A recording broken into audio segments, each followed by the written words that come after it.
Good morning, everyone.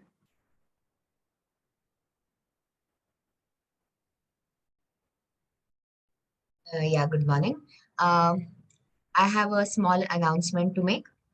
Because of yesterday's severe lightning and thunder, in my area, all of us, we got a spike and our modems have got disrupted. The power is not getting restored. So for today, I just hope I'm logged in using the mobile data. So I'm currently stopping the video. Whenever the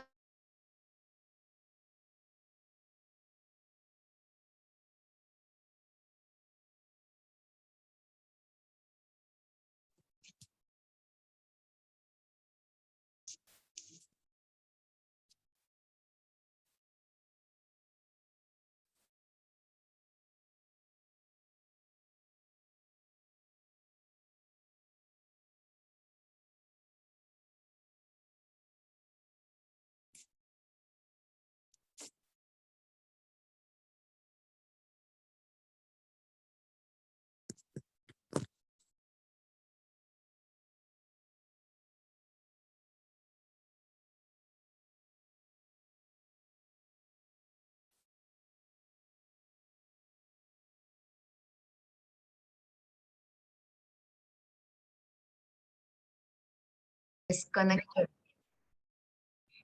because of my flaky connection, I got disconnected. I just hope that it won't trouble us throughout the day. So, as I was asking you, I don't know whether you heard me.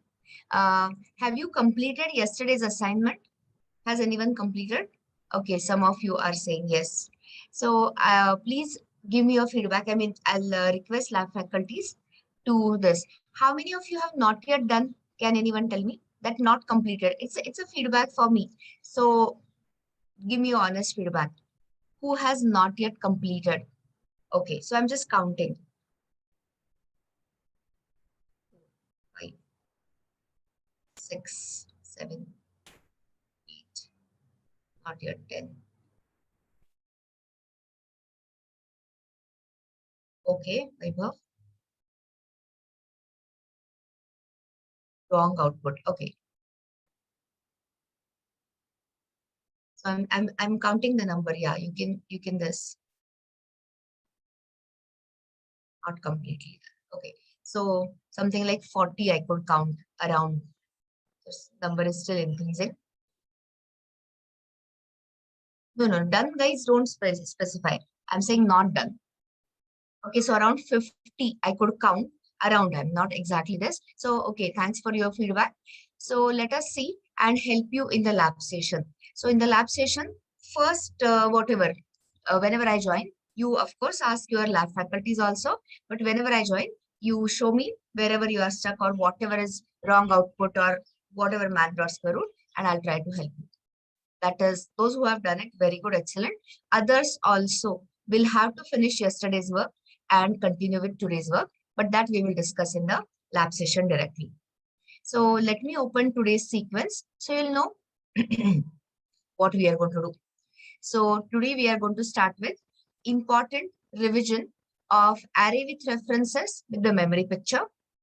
Today you will definitely have the assignment on that. Then I'm going to show you, talk about static keyword, and then we are going to enter two other important object-oriented principles in form of inheritance and polymorphism. So first, let us start with the revision. So I'll open those who have logged in and those who can open the yesterday's code. Yesterday, everything was shared, and I'm going to ask you line by line what happens, and we are going to draw it in the, I will draw it in paint. You can draw it yourself also. Please draw this diagram. It is extremely important for you to understand internals about arrays. So let me just open this. Let me start the ID.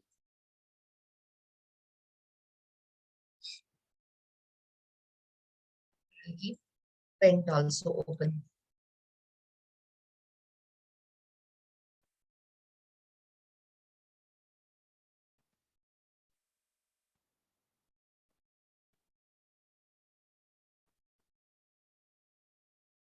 Okay. Array of references. So this is what we are going to discuss here. Vaibhav is saying voice is lagging. Are you also getting the lag? Yes? No. So Vaibhav, check your net connection, please. So here, let me open yesterday's project. I don't think I had written anything other than this. Okay. So that was, I'll open just a second. Control Shift W to close everything. So here, focus on arrays. So here, test box array. So leave everything aside and just I'll ask you line by line what will happen in the memory and we'll be drawing accordingly. So start. Here, okay, I will increase, of course. Yeah, it is maximum Vedan.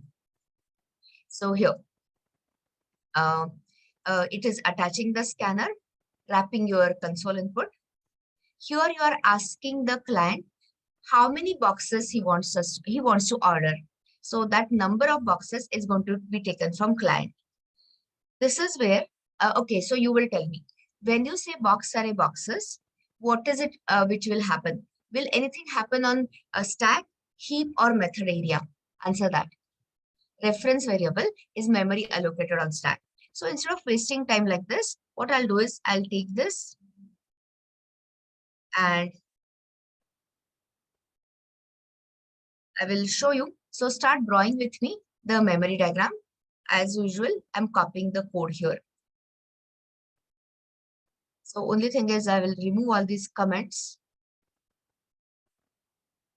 so it can fit easily.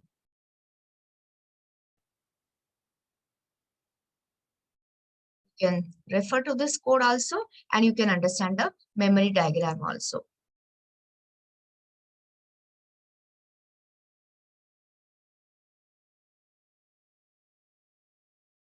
Already I had discussed it verbally, but it is always good to confirm. So this SOP is also not required. I'll just keep the important stuff. This is also not required. But for each is required because you should have a clarity about how the for each works internally. When I say it works on a copy, you have to understand that properly. And then I will also take that other one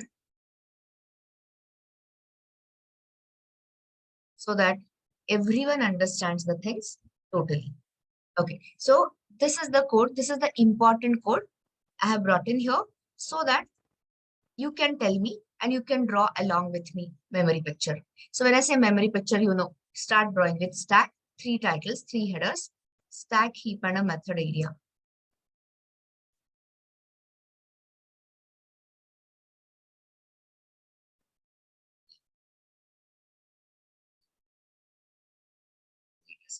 Something went wrong. So one is the stack, then you got heap and method area. And we are going to solve it as always, line by line. Okay, start. So you were telling me already. So I just want to continue with this. When this particular line is executed, what should I show? Don't show anything else other than show the reference memory allocated on the stack. So this is where we will start with our first step. So here the show boxes and how many bytes will be memory allocated? You know the answer. For reference type of a variable, it is as per the JVM specification. Is there any class getting loaded here? Answer is no. There's a spelling mistake. Excuse that. So this is the outcome of the first line. Everyone with me? Everyone understanding? Next one. As usual, solve the RHS of this particular line. So let us say, imagine that user has given you number of boxes to make as, let's say 2. So I'll keep it simple. Simple means less. Otherwise, too much time will be wasted. So user has ordered for 2 boxes. So now can anyone tell me what will be the outcome of execution of the RHS of the second line? Will any class get loaded in the method area? Answer is yes. What is the name of the class which will get loaded? Is it an array class or is it a, box class? Box array class is a very right answer. So here, show box array class getting loaded in the method area. And if you want to find out the actual name, so it is a single dimensional array. L value, L indicates, is it an array of primitives or is it an array of references? It is an array of references. L is left hand side. So reference we will assign always on the left hand side. That's why L. And then there will be something like, fully qualified class name, com app core, whatever is this, dot box. Okay. So in short, if you want to represent it, you can, if you want to understand, it is nothing but a box array class. Okay. So there is no box class yet loaded. It is a box array class which has got loaded. Okay. So this is your, this is what in the method area. Now show here properly the array object. When I say any object in the heap, what is the first slot about? Class pointer. Anyone wants to tell me what will be the second slot? What will it contain? Array has a length. A length is a data member or is it a method member? Data member means array.length. If it was a method has the round bracket. Somebody was making mistake yesterday. There has to be a parenthesis there. So round brackets. So So this is the data member length. I'm just giving the name of it. Actually only value is stored. And what is the length user has asked for? Length equal to 2. Actually only value 2 will be sitting. For your understanding, I'm saying length equal to 2. And then there will be 0th index and the first index. Anyone wants to tell me what will be the default values which will be stored here? Exactly, Yash is right. So null values are nothing but stored here. So this will have null and this will also have, I'm just keeping some space here. Or okay, space might confuse you. So here I'm saying null values. Are you clear? So now this object is created by memory allocating it. Class pointer is pointing as always to the loaded box array class, and this reference to this array object is returned as an operation as a result of new. So now boxes start representing to this object. So this is the explanation of these two lines. Which two lines? Box array boxes and boxes equal to new box sc dot nextInt if the value of nextInt is 2. Tell me openly, 100% clear about this memory picture? Because this is a very important stuff. I told you, after a couple of days, when I take you to collection framework, data structure, DSA, data structure algorithms in Java, you will be, you will see it is so similar to this. Okay, so that was the first one. Now, let me ask you. Can you tell me how many, sorry, I skipped important thing. So now we are solving, what we are solving is this for each loop. So yesterday, somebody told me that for each work is a read. Absolutely right. But the better way to say it, for each works on a copy. Okay. So forget what I said for a minute. And anyone wants to tell me, how will you represent this into the memory? So how do we read this? For each box be in boxes. Everyone knows that. And I had given you the implicit assignment also. So how many times this loop is going to iterate? 2 times. Array length is 2. So what will be the first one? B is equal to boxes of 0 for the first one. And what will be the last one? B is equal to boxes of 1. Everyone gets me? So now draw the corresponding memory diagram. Anyone wants to tell me where should I show B? On stack, on heap, or in the method area? Where should I show the memory? Memory for B, of course, stack. It's a loop local variable. Any local variable, always memory allocate on the stack. Local variable. Then it can be primitive or reference type, doesn't matter. So now tell me, what will happen for the first iteration? Are you understanding, guys? We are solving this loop. Okay. So what will happen for the first iteration? B is equal to boxes of 0. But what is there in boxes of 0? Null. So what will be the value of B? B will take the value null, and that is why you are seeing null here. What will happen for the second iteration? B is equal to, B will get, it's a copy of references. I'm telling you something very clearly. Unless and until I show the cloning of objects in Java, everything is copying the reference. It is a reference copy, largely. Going ahead. So tell me, what will happen for the next iteration? B is equal to boxes of 1. What is the contents of boxes of 1? Null. So B will be having a value of null, and that is how you saw two null values yesterday. Are we completely clear so far? Is everyone understanding this? No issues? Okay, great. Now, the next thing. So let me ask you a question. Till now, how many box type of objects have been created in the heap?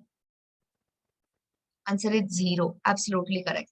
So now let us solve this and let me give you some inputs. So let's say the first input user entered was, I am just taking some values. First triplet was 1, 2, 3 dimensions, and the next one was 10, 20, 30. I'm giving you what are the dimensions of two boxes user has entered. So one pair is, one triplet is 1, 2, 3. Another one is 10, 20, 30. So now start. How many times this loop will iterate? Boxes dot length is 2. So 2 times. Now here, what will be the value of sc dot next double here? For the first time, it will be 1, 2, 3. Now please focus as always on the RHS part first. Okay, so solve the RHS. So tell me, for the first time when the loop is getting executed, what should I show? Will the box object get created directly, or will the class gets loaded first? Will the class get loaded first?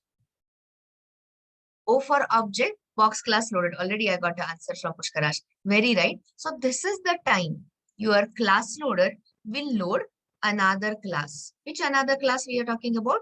Box class. So show properly. There is no array this time. This is an ordinary box class. So box class information is loaded in the memory. Memory means method area. And now you can see that, see this. Here you are creating, are you creating a box type of instance or it's array object? B for box, A for array. What is happening in this line? I want more answers, not just couple of them. Of course, box type of object. So now the golden question is, where should I show this object created? Inside the array or outside? I for in or out, O for out. Outside is a correct answer. Guys, some of you were giving me yesterday answer inside. But here, each array slot has the capacity of at the most 4 or 8, depending on 4, 8, 16, depending on the reference. So this is an array of references. There is no concept of array of objects. Objects are stored elsewhere and its reference is added into that array. Okay, so take a look at this. So here, show separately. Okay, sorry, box class, right? Box class is loaded. Now show this, your box class object here. CP, class pointer, and boxes length were 1, 2, 3, I'm saying. So 1.0, 2.0, 3.0. Show the first box object correctly. And anyone wants to tell me, what will this CP point to? Will it refer to box array or will it refer to box class? The first one or second one? Of course, box class. It's not an array. It's this thing, box class instance. Okay. So now, see what is happening on the, thanks to this RHS. Here, box class instance gets created after the box class is loaded. This is the object creation. And what does a new operator return? A reference. And what is the value of I currently? Tell me. What's the value of I? I value is 0. So what is it we are saying? We are saying boxes, this particular reference is stored in boxes of 0. But what was there in boxes of 0? Null. So now is the high time to remove this null. So remove this null value. And what it will contain is the address. Okay. So what it will contain is the address of this. So here I'll say, let me, for the sake of understanding, let me call it as ref1. And this ref1 will be nothing but a reference to this box object. So the new operator returns the reference to the allocated box, and that reference is stored into the what is it, array. Now go to the, okay, sorry, first thing is first. Is everyone clear so far? Is the memory diagram making the things clearer? Great. Boxes of 0 also you can see, whatever. Now go for the next iteration. Next iteration, user gave me 10, 20, 30. Will box class get loaded again? Of course not. Class loading happens only once in the entire JVM. So now, will another box object get created in the heap? Of course, yes. Within the array or outside? Answer is obviously outside. So show it outside. So here. And what are the slots? Everyone knows by now. So this is your class pointer. Then it's the 10.0, 20.0 and 30.0. Right? Clear? And here, this class pointer is again, these are the two box instances. But as you are aware, we are returning this box reference into boxes of what? What is I value currently? 1. We are into the next iteration. So get rid of this, get rid of this null, remove this null. How can it have null and the value? And you can have it as a ref2. You can, this is only for your understanding. You can say boxes of 1 or whatever. And where will this ref2 point to? That is very important. It will be pointing to the second box object. So this is the complete memory diagram of this particular code. I'll wait here for a minute. You let me know, please. Are you clear? And then we are going to solve that for each once again. And you will understand why I say, not I, why anyone says for each works on a copy. Or you can never use for each to modify any of the array contents. Anyway, you settle on this first. Are we clear? If not, ask me question, please.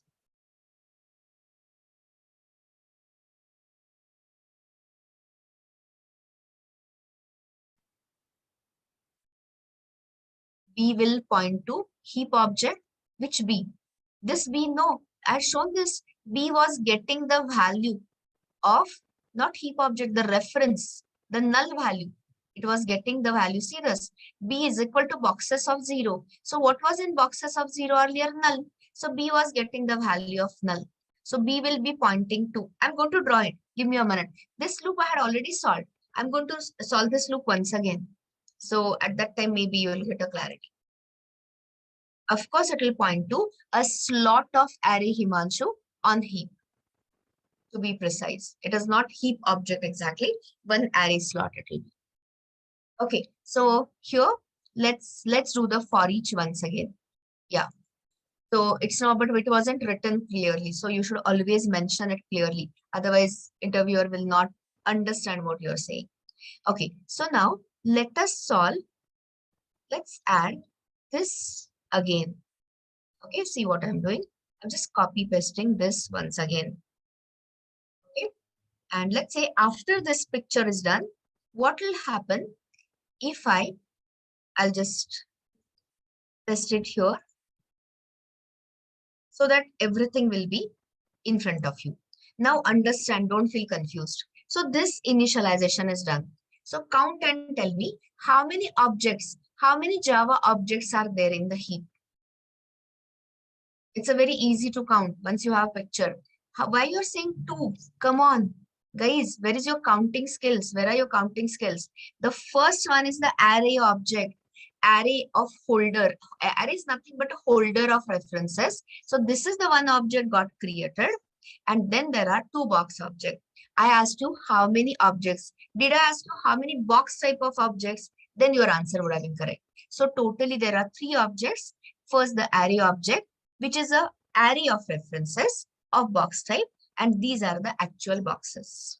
So now quickly, before we continue to the next topic, that is static and all that, now solve this loop. Okay. So this was earlier drawn. So now let us say your B. B is what? B is going to be memory allocated on the stack. So what is the first assignment? So here, let me show this. B will get, you tell me, B is equal to boxes of 0. But what is there in boxes of 0? Anyone? It is the value of ref1. So what will happen for the first time? B will get the value. Himanshu, clearly understand me. Don't say unclear words. So ref1's value, I mean the address, is copied into B. It's a copy of reference. So can anyone tell me, for the first iteration of this for each loop, where will B point to? Now I should say, because earlier it was having the value of this thing null. So where will it point to? Don't say 1, 2, 3. Say the first box object. 1, 2, 3 are the values. It doesn't tell me correctly at all. So for the first iteration of the loop, B will, are you understanding? B has been, B is equal to ref1. B is equal to boxes of 0. So it is a copy of reference. So now B starts pointing to the object of the box containing this 1, 2, 3. Okay, so I don't say, I'll change this slightly. Just a second. I don't want to say SOPB because you will get a different result here. So if I say now here, let me ask you a clear-cut question. B dot get box dimensions. Yes, please. Anyone wants to answer? What will be the output here? When you say B dot get box dimensions, it is pointing to this box object having 1, 2, 3. So of course the output is going to be, let me see your output, 1.0, 2.0, 3.0. Absolutely correct. Is the first iteration of the loop clear? Now, when you go to the next iteration, B is equal to boxes of 1. So think and answer. Will B be pointing to this first box? Should I keep it as it is or should I dereference? Should I delink? Of course, no. Understand my question, Ananya. Don't jump to this. Answer is, of course, this will be delinked. So there won't be any B pointing here, or you can simply say, remove this. It will be totally gone from here. And what is it containing? It is containing the value of ref2. But what is ref2? Address of second box. So show it properly. For the second iteration, you can show that it is going to point to second box. Are you understanding? This is what I mean when I say for each works on a copy. So that array data, which is reference, is copied into B. And that is how, using single for each loop, you can iterate over all the boxes and find the dimensions, find the volume, or whatever. So I'll say quiet for a second, for a minute. You go through it in your own mind. And if you are not understood something still, do ask. Memory pictures generally give you the complete clarity. But in case you are not clear, do talk to me. Yes, B will point to second slot, Himanshu. Perfect. Yes, Gaurav. It is right, whatever you say.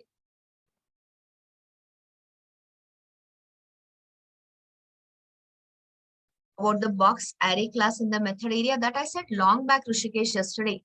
This is the, forget the name of the class if you're finding problems in understanding. The name of the class is not important. Before the array object can be created, its corresponding class has to be loaded in the method area. So think of it, if you're not understanding this, leave it. You think of it as the array box array class first gets loaded, then array object gets created, which is initialized with null values. But maybe later, when you understand, you should understand this. This is not hard at all, Rishikesh. You just have single dimension, so single opening bracket. L is for indicating this is the array of references. References always come on the LHS, so that L value. And this is nothing but the fully qualified name of what type of references it is going to hold. It is only that much. Why doesn't box class get loaded for box B in for each? How many times, Rohan, the box class gets loaded? Exactly once. I mean, class loading happens only exactly once, Rohan. Please refer to my earlier days. Second day onwards, we started talking class and object. One class gets loaded in the memory, or other class gets loaded in the method area exactly once, and multiple instances can be created. So the box class will get loaded exactly when you create the first object of the box, only for the first time. Here, you are not referring to any box instance. You are just referring to reference. So class loading doesn't happen here. Okay. Delinking. Delinking is in front of you.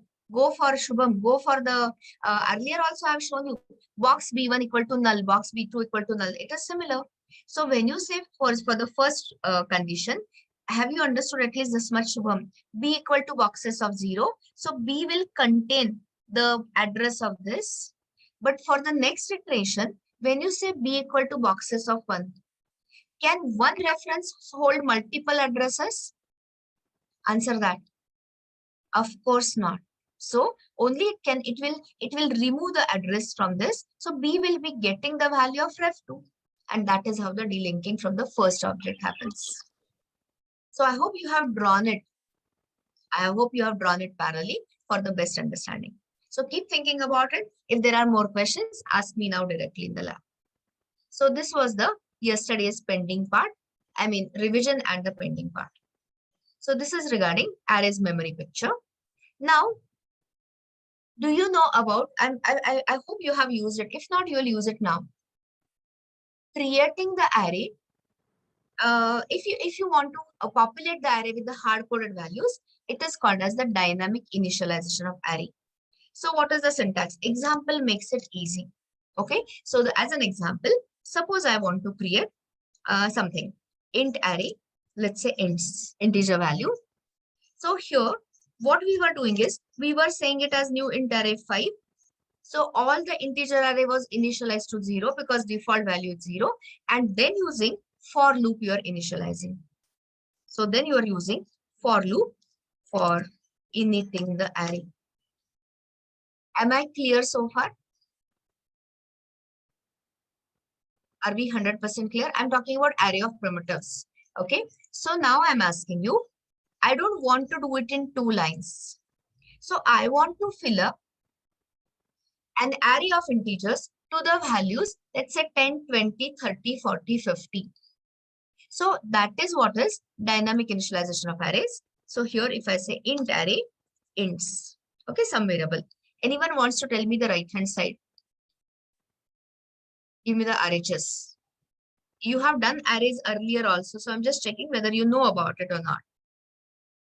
What should be the RHS? Nobody's answering, or you're taking time. Okay, new int array 5 is wrong. I said dynamic this. Yes. So within the curly braces, here, this is your array symbol. And here you give the comma separated values 10, 20, 30, 40, and 50. You got this? So you will say that, okay, so what are 3 things which are happening? What all is happening here? Anyone wants to tell me? What will be the first thing which will happen? Okay, Mohit, new int array is also not required. First is the array class will get loaded, gets loaded in the method area. What happens next is array object is created in the heap, and then array is initialized. Okay, so all 3 steps happen in one line, and trust me, this becomes very easy for testing and all that. But are you understanding all the statements I made? The whole picture is the same. Only thing is we are achieving it in a single line, which is called as dynamic initialization of arrays. But if you remember, when we say any object, which is the operator, which is the keyword, which we use for creating the objects? It is new. So the beauty is here you don't have to explicitly say new. It is implicitly added. So what is it? Compiler will add implicitly, you know, new int array, and then these values will be supplied. So whether you write it explicitly this or whether you don't mention, outcome is going to be the same. Okay. So let us start today's with this. Today's, what do you say, topic with this. I'll show you an example and you'll see it is so easy to understand, and then we'll move on. So now let me create a new project. I hope everyone is settled in IDE already. So here, click on Java project. I'm calling it as day 4.1. If you are doing it with me parallelly, you give a different name because I'll show you. I don't know whether you know about how to import the existing project. You can import the existing projects now onwards because I'm going to give you all the data, all the code in the Eclipse project format. So keep the different name. You cannot otherwise import my project into your workspace. So day 4.1, finish, don't create. And here, let's start with let me create a package. So yesterday so many of you are asking how to create packages and all.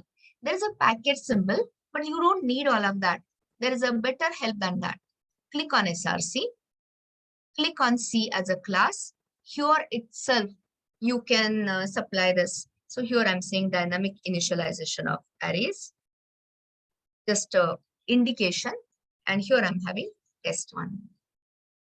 You understood how I'm giving the package name? So that will automatically appear here. And I'll write something. So the same example, which I say int array integers. And here I can see the values. Okay. So this is labeled as, what is it labeled as? Dynamic initialization of array. And what are the 3 steps which are happening here? First is the class loading. Anyone wants to tell me what will be the name of the class which will be loaded for here? The name of the class, please. Absolutely correct. This is not an array of references, so no L value. Directly this will be the array class which will get loaded. So class loading, then array object is created. I'm repeating it purposefully so that everyone, those who did not catch it earlier, will catch it. And then the array is initialized with the values. And how do you know whether what we are doing is correct? I mean, what we are saying is correct or not? One way is for each, int I in ints, SOP I. So what is the expected output? 5 zeros or 1, 2, 3, 4, 5? Of course, the answer is going to be 1, 2, 3, 4, 5. Confirm. Are you getting this? So this is nothing but 3 steps combined into one. You got that? Next one. If I say, is there another? What is happening implicitly? So I'll show you that. Ints2 is equal to. If you say, no, I don't want any implicit one. I want to write everything explicitly. Is it possible? Yes. So here, this was, okay, I'll say this. Java compiler adds implicitly. What it adds implicitly? New int array. And here you are giving it explicitly. So I can always say something. And here, outcome is going to be the same. Same when I say the array contains. So whichever syntax you see in your exams or interviews or any technical questions and all, it is equivalent. But since it is anyway getting added implicitly, people generally prefer not to write new int array. You can do it without. But don't worry, the new keyword is anyway getting added. So just confirm. You can see that the outcome of the second array is 10, 20, 30. Tell me, is everyone clear with dynamic initialization of array? Okay. Now I'm telling you, you don't have to apply a for each just to print the array contents. There is a easier way. And what is that easier way? There is an API. So first read about it. I'll show you from Java Docs. I hope you have logged in and you have opened your Java Docs in front of you. So this is the method I'm going to discuss. So see this. What is the name of the class where the method exists? I don't know whether you have done it. Java.fill is the name of the package. and the name of the helper class. Helper means utility class, which has got array-related functionality. The name of the class is arrays. So what is array? Helper class for array handling.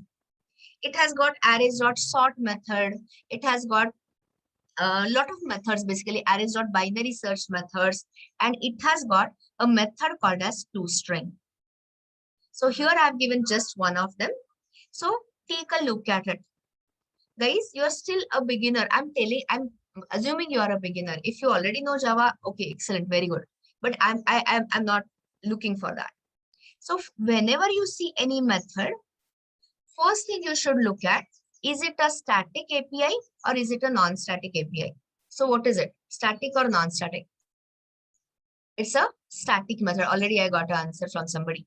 Okay, the moment I have a static method, do you have to create the object of this class, or can you call it as class name dot method name? No object creation. The next topic I'm going to show you is static, so you'll understand better there. So how will you call this method? Arrays dot toString. Okay, but now here it is asking for double array. So let me ask you, what goes in, what comes out? What goes in means, what is the method argument? Array of double values. And what is it returning, guys? String representation of the contents of the specified array. So what is it doing internally is, it is taking that double value from that array and converting it into a single string and returns it to the caller. Trust me, very easy, or rather very good for debugging, whether it is working correctly or not. But now I have got an int array with me. See this. What is the array I have got? Int array. So how can I use the method double array? Not to worry. The arrays class has given you overloaded methods. You heard about overloaded constructors, the one with the changing signature. So now, enough of the talk. Let's enter the Java docs. So open your API docs, please. Java 11 docs. I've given all the links and I hope everyone has got it. Go till API, and whenever you log in the morning, this index page should be open. In this search box, look for arrays. I'm going slow over here. Arrays is the name of the class. This should be done by everyone. I'm not insisting that you should code along with me. That is your call. But at least looking up the Java docs or referring to something I'm saying has to be done by everyone. So java.util.arrays you pick up. You'll see various methods for manipulating arrays, sorting, searching, viewing, everything. And here you search for a method called as toString. Forget deep toString. We'll come to that after a while. Now take a look at it. Has everyone reached here? Are we looking at number of toString methods? Tell me, open your own Java docs and find it out. Guys, as a Java developer, first thing you should be comfortable with is Java docs. If you don't know how to refer to Java docs, like you'll be left like blind. So coming back to it, see this, the method name is the same. Return type is not really considered, but anyway, tell me, method argument, same or different? The argument type of the method, is it same or different? Different. So this is called as overloaded methods, where I'll cover the rules and everything in the upcoming topic called as polymorphism. Not now. So anyone wants to tell me, which is the method we should use for printing the contents of array of integers? Is there any suitable method? Can you find the suitable method? Answer is yes. Already I got the answer. Can you see this? And read the explanation. Returns a string representation of the contents of the specified array. So click on this method, please. And returns null if it is null, but I don't have a null here. Returns a string representation. It tells you this string consists of list of array elements enclosed in the square bracket, and adjacent elements are comma separated. So why don't we use it? Open, if you're coding along with me, I don't require this. I'm just putting it on a comment. How do you comment a block? Mark it and say control slash. I said how to comment. These are all the ID hotkeys, not hotkeys actually. Yeah, shortcuts. Mark the block and say control and forward slash. Okay. So now how do I do how I want to do it? Using the arrays. So I wanted it. So SOP, I'll say arrays, array contents. And anyone wants to tell me what should I use here? Type it. I'm looking at your chat. Nidhi, that is fine. That is actually you have to type. But I'm saying from the ID, control and forward slash will do the job. I'm waiting for your answer here. What should I say? Yeah, Mohd has given me the correct, full answer. I wanted a full answer. So simply say arrays dot. You don't want to do the binary search and all that. There is a method called as toString and choose the toString with a int array. And which int array I want to print is ints2. So you yourself decide whether you want to write this on your own or whether you want to use an easy API and get the job done directly, easily. So if your job is only printing the array contents, I would always advise this. So go from inner to outer. What is this? Array reference. What is toString? Just take the cursor there and the help will pop up. It will return the string representation of int array, and you don't have to attach a loop and look at the output. Those who are coding along, are they getting the correct output here? If anyone is this thing, anyone is trying? Okay, great. So this is what is the API for what you say, for displaying the array contents easily.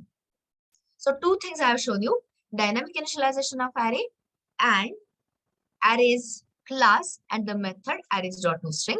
More and more such API I'll be giving you. I'll be giving you on a day.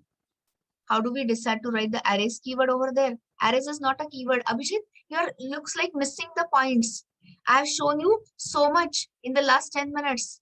I took you guys that I think you are not looking at the API docs. Abhijit, stop whatever you are doing. And first is log in using computer and open the Java docs. Because when you ask me such a question, I feel like I have to go back again. Arrays is the name of the class from java.util. It's not a keyword and all that. So don't miss out on important concepts like this. And I had explained this completely in the last 10 minutes by showing you API docs. So, be alert. Okay. So here, the name of the class is, okay, you tell me guys, what is arrays? Because I have said it multiple times. I want to hear it from you. What is arrays? Name of the class. From which package it belongs to. Because some of you are getting confused. Don't say util. It is never util. It is java.util. So stop saying wrong things. So here, thanks to ID, it got automatically imported when I say control space. So here, arrays is the name of the class from java.util. Now the next question, what is toString? Tell me. It's a static method of which class, Yash? It is a static method of your arrays class. And how do we call static methods? Class name dot method name.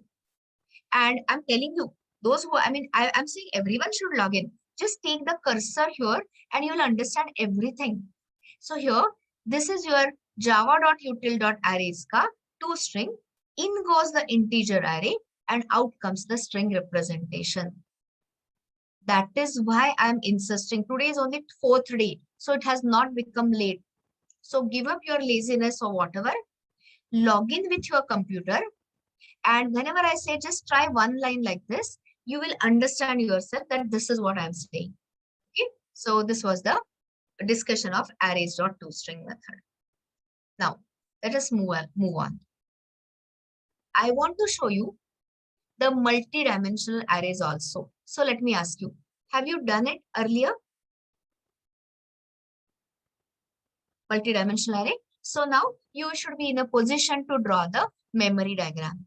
Okay, so here we are talking about, listen to this. Multi-dimensional arrays are considered as array of arrays, but to be precise, they are internally array of references. So first, this is your, I am just giving you some example. So how do you declare a multi-dimensional array? 2D array maybe. Int, suppose the data type is int, primitive array. What does this 2 pair of square brackets represent? 2 dimensions. And what is this? The variable, array reference variable name. And when you look at this, tell me, when the right hand side is executed, can anyone tell me what will happen? What will happen in the memory? First step. Yes, the array class is loaded. So which is the name of the class? Somebody had already written. So 2-dimensionals I. So this class is loaded in method area. Okay. Then which object gets created? How many array objects will get created here? Tell me. How many array objects will get created here? A one single array object. So array object gets created into the memory. We'll see it in a quick manner. I'll not use 10 and 20, but we'll talk about how many array objects and all that. And it is initialized to which value? The array contents will be initialized to which value? Null or zeros. So here the array object, you will see, since it is array of references, does get initialized to null. Okay. So this is what is the memory picture. I mean, when we draw the memory picture, you'll understand. So this we will discuss and will confirm in 5 minutes. If you say 3-dimensional array, what is the example of it? Number of dimensions are greater, multi-dimensional array, matrices. So you can think of it as a 3D array. And here, this is nothing but a, like a matrices, 3-dimensional table. So 10 by 20 by 30.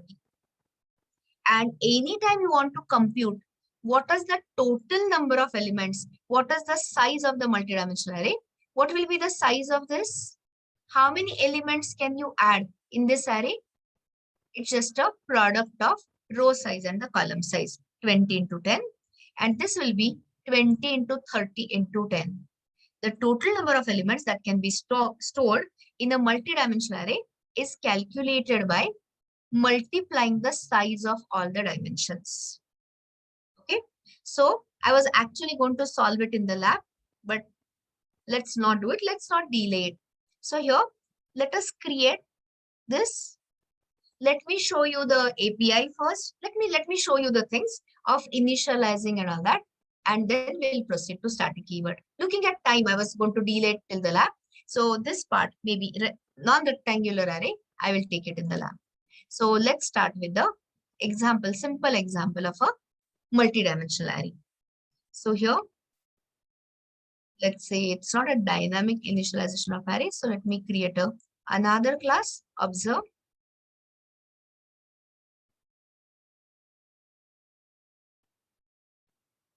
Multi-dimensional arrays. And here I'm saying test one. Okay. So suppose I'm saying double array. I can use int array, double array, anything. I'm showing you first in the primitive array. So first you settle in the primitive arrays, and then I can take you, if required, to array of references with multiple dimensions. So double array, let's say data is equal to new double, let's say 3 by 4. Okay. So here, when I say this, we are going to draw memory pictures. So first we are just thinking about code, and then we'll be drawing the memory pictures together. Okay, so this is the first one. So now I want to display the values. I want to check what are the values which are associated with it. So I want to display array contents. So anyone wants to tell me? I'll tell you the API a little later. Can you answer this using your for each? or using, okay, for also is fine. Using for, easiest. Give me the code to display the array contents using for. I'm waiting for this. Using for loop. So start. What you will require is the nested loops. Absolutely, very right. So for each, let's see. Sorry, not for each. I'm just checking what you have written. Is it correct or not? For double array d in data, for double, yes. So here, for int I equal to 0, tell me the next thing. I less than. What should I say? Data dot length. Anyone wants to tell me what will be the data dot length here? What will be the value of data dot length? 3. Very right. So data dot length is 3, I plus plus. You got that? So here, when you say one array object, now you'll realize whether your answer was correct or not when we draw the memory picture. So now you'll require another nested loop. So for int j equal to 0, j less than. What it is? Anyone wants to tell me? What will be j less than condition? Data of 0 is wrong. Data of I. Data of 0 means always you will be talking about the first row. We don't want that. So data of I. I spans from 0 to less than 3. J spans from 0. Okay, I spans from 0, 1, 2. J spans from 0, 1, 2, 3. So j is equal to 0, j less than data I dot length, because that is your first array of references, and j plus plus. And then I have got I and j values. So then I can access it. How do I access it now? Give me the last statement. What should I write in SOP? What should I mention? How do I get this? I just want it in a SOP. What should I write? Data of, not D. There's no D here. I don't know which D you're talking about. I hope you mean data. Data of I, J. That is how you access it. Okay. So what is the expected output when I run this? What do you expect to see? So earlier you were saying null values. So this won't be null values. These won't be null values. You are accessing the actual data element. So what is the default value of double type? 0.0. So how many 0.0s are you going to see, guys? Tell me the total count. 12. 3, 4 are 4s are 12. So 12 0.0s would be there. So you can see that, you can count it, and you will find that there are this is the values from the other table. So other table means other rows. So in a minute, because you gave me a couple of wrong answers, so I want to correct it, but with a memory diagram, not like this. So now if you want to initialize, or okay, forget initialization. Initialization will be very identical. I'm saying, is there any easier way to print multi-dimensional array contents? Answer is of course yes. But before that, can you just go back and see what was the easier way to print the array content here? Arrays.toString. So is there any similar easier way? Easier way means API way to print the deep contents of entire array. Answer is yes. So everything has to be learned from the Java docs. So guys, I always show you API docs. You have to be alert. Open the same arrays class and search for a method deep toString. Sorry. So here the method is deep toString. Those who are looking at it, those who are logged in, can you find this? Just a second. So have you found this method deep toString? Okay, but now is there any deep toString? Look for it. Here, don't go by what I'm saying. Look for deep toString. Sorry, spelling mistake.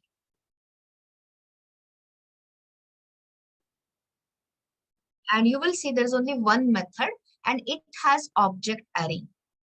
So right now you'll not understand the object array part of it because I have not yet discussed inheritance and polymorphism. But read the description. Returns a string representation of the deep contents of the specified array. So can you tell me what do you, what are the deep contents? Actual contents of the array. So it will go inside the innermost array and print the contents. So anyone wants to tell me how to call the method? I'll take you there again because that has to come from you. So what is the first question you should ask yourself? Is it a static method? Yes. How do you call the static methods? Class name dot method name. Anyone wants to tell me the usage? How will I call it?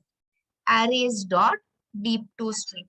That is fine. But what is the argument you will supply to arrays dot deep to string? Whatever is the variable name, whatever is the array reference name. So here, take a look at it without taking trouble of this for. So now see this, I'm commenting this for, okay. And here in one line, I'm getting the answer. So which is the class? Arrays dot, which is the method you want to use? Deep to string. And like I said, ignore object array, you won't understand what it is, and simply supply data. So this is the code we are trying. As you can see, thanks to ID, it has imported our arrays class. So don't get confused that arrays is a keyword. Arrays is the name of the class from java.util.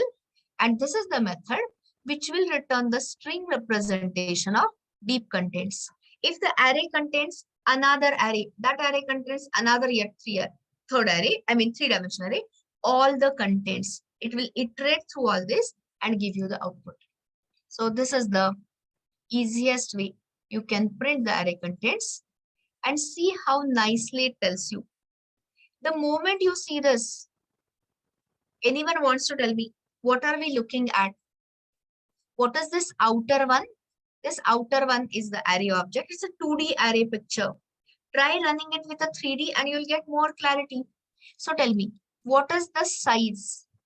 What is the column size of the individual row? Count and tell me. It is 4. It's a rectangular, symmetric array I'm showing you. Each row has the same number of columns. And currently I have not initialized it. So all 0.0 because it is double. And how many such rows? How many such arrays are there? Array of references, there are exactly 3. So 3 rows by 4 columns. So let us initialize them before printing. So you'll get to know also. So see what I'm doing. How do I uncomment this block? Again hit Control and /. It is uncommented. So now I'm saying I don't want to display it here. I want to initialize it. So just observe what I'm doing. Let's say I'm initializing it with 100 onwards. So here I'm saying data of, all I'm going to ask you is what will be the output? Data of j is equal to value. Yes, please. I've given you already. So anyone wants to tell me, read this 2-liner code, whatever liner code, and tell me what will be the output. Take a minute.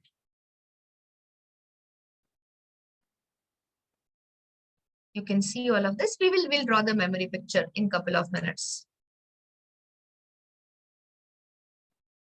Which error? Why you are saying error? There's no error here. Okay, so from 100, how many values? 3 by 4, 12. So 111. So I don't know which error somebody was referring to. Of course, it is double.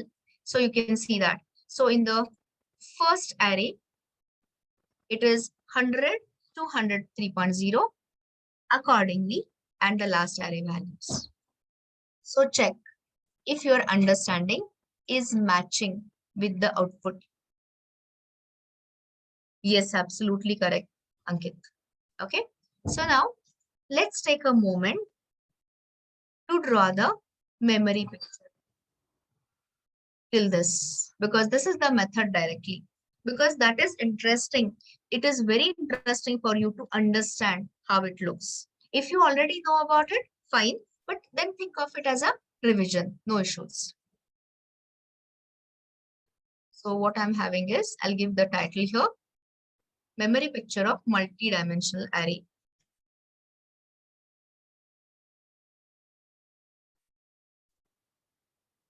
Okay. And here I will write the code. Okay. So now your job is to start discussing what will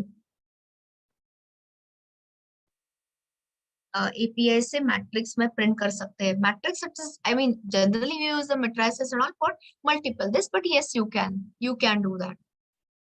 So here itself, it is a table. It's when it is a matrix or what, it is a multi-dimensional table.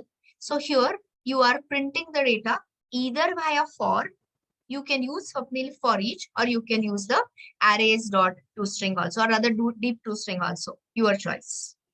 Okay, so focus on the code here and tell me, start drawing with me as always. So here, go line by line. So we are on the first line. Always go from left hand side. I'm so sorry, RHS. So tell me, what do you think will happen? Start drawing with me so that you have idea about multidimensional array. So show me. So you know, this is stack, this is heap, method area. I'm not labeling that. So the first class loading will happen. Okay, so start showing. So there is a multidimensional array which gets loaded here, which is of the type, you know the name of the array, 2 opening brackets, D. So think of it as 2-dimensional double array class. So this is the name of the class which will get loaded. And if you are not sure, just write a SOP here, SOP data.get class, and you will see the same. Now at this point, what will be the memory picture is very interesting to see. So here, show me, what should I show in the heap? I'm giving you the minute to explain. What do you think will happen in the heap? Because I'm giving you the clue. It is a, no, Newton, I understand it. Okay, so sorry. So you are, anyway. So right now you are not giving me the correct this, but I'll still take it. So here you said CP, fine. After that comes what? Length comes in. So anyone wants to tell me what length? Length 100, wrong answer. All wrong answers. Here, tell me what is the length I should add? Length is equal to, yes, please. Length is equal to wrong. 12 is totally wrong. Here, this is an array of references. That is why I take it after showing you array of references. So length is going to be 3. And here, now what it will be? It is only going to be the row, number of rows. It is going to be the array of references of that many. And what will be sitting in? So how many slots will be there? 0, 1, 2. So this is your data of 0, data of 1, data of 2. So these are the 3. And anyone wants to tell me what will be the values here? Initially, all values will be null. Okay, so this is initialized to null. But now see the beauty. You have supplied the column dimension also. So here, this you draw it because I'm not writing it because I have to scratch it. So here, this is not where JVM stops. That is why I was asking you how many objects will get created. So here, this is fine. So initialize to all null values. This happens once. And once in the sense this happens originally. But now, can you tell me, if it is having null, how can it store all these values? So naturally something more must be happening. So anyone wants to tell me what will be the next step which your JVM will do? Now it is going to create additional arrays. Additional array of the, so this was your 2D array. So show properly without feeling lost. This is little advanced. That's why I did not show it yesterday. So this is done. But now here additional array objects. When you say array of arrays, it is other arrays also you have to show. So now you show Here, which array will be shown? Single dimensional array or 2D array? No, I'll ask you questions properly so that nobody feels lost. Single dimensional array. But single dimensional array object cannot be created before its class loading. So show systematically. So here, show. What should I show here? Which class will get loaded in the memory, guys? Give me the name of the class. It's a 1D array. Absolutely correct. So here, show properly. So this is how you have to understand. If you want to think deep, superficially, fine. So here, single dimensional D is the name of a 1D double array class. And now show how many such single dimensional array you are going to show in the memory. How many? Answer is individual one. So 3. 4 answer is wrong. 3 is the correct answer. So show 3 arrays. Okay. 3 boxes here.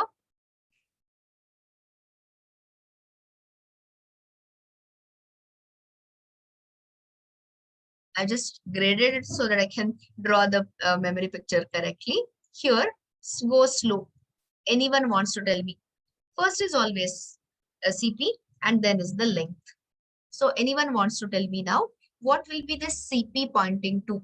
The first array or the second array? I mean, first class or the second class? Yes, to the second one. You are very right. So here, show accordingly. I'm going in a, I hope, gradual manner. Okay. And now, what will be the length here? Anyone wants to tell me? So what is the length we were talking about?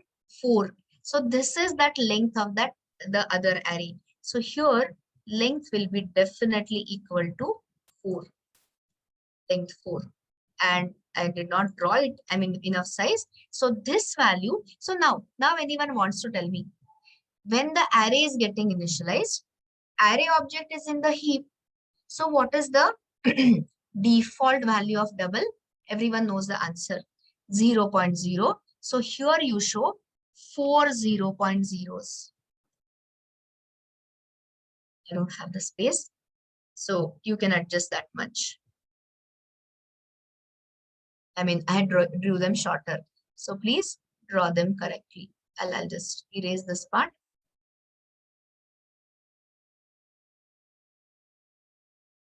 Draw it properly and show another 0.0 here. That is why I was asking you important questions. How many array objects and all that? So answer is 4.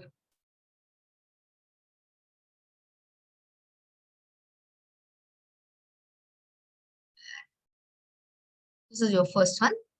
And I'm not wasting time in writing all, but you can write for your own practice. CP, length equal to 4. And show the 0.0s accordingly. That much I think you can understand. And the same picture will be here. All these are the arrays. 4 and all filled with 0.0 and all that equivalently. And show all these class pointers pointing to the single dimensional array. But now tell me. Mute yourself, guys. Somebody's unmuted. Okay. So tell me, what will be, if you only this much is done, there's no connection between this. So tell me, what should I show? What should we show? What will be what was the 0 slot containing earlier, guys? Null value. You remember I did not write it. So here, add the things. So this is an array of references. Now you'll understand why I did not discuss this yesterday, because you have to understand array of references first and then. So think of it as ref1, think of it as ref2, and think of it as ref3. Okay. Anyone wants to tell me, where will be ref1 pointing to? What will ref1 hold? Exactly, very right. So this is nothing but the reference. Show it properly, guys. I'll change the color maybe so that memory picture is all clear. Okay, so this ref1 is pointing to the first object, first array object, I mean this array object. Ref2 is pointing to the second array object, and the ref3 is pointing to the third one. And then one liner, which one liner started this? This is complete. So are you seeing so many things JVM is doing for you in when you create a multi-dimensional array? And this reference, I'll change the color again. This reference is nothing but stored into stack because it is a method local variable, and that is how the data is. So I'll wait here for a minute. Check if you have understood. I have explained only the first statement. Which first statement? Double array, two-dimensional array, new double 3x4. This is what gets created in the heap. So the first one is the holder of references of arrays, and then is the actual array object, which has got all the values initialized to 0.0. Are we understanding it or are we lost? If you're lost, I'll repeat it again in the lab session. Not immediately though, because it takes too much time and we don't shift ahead. You got some clarity at least? Have you drawn it, guys, along with me?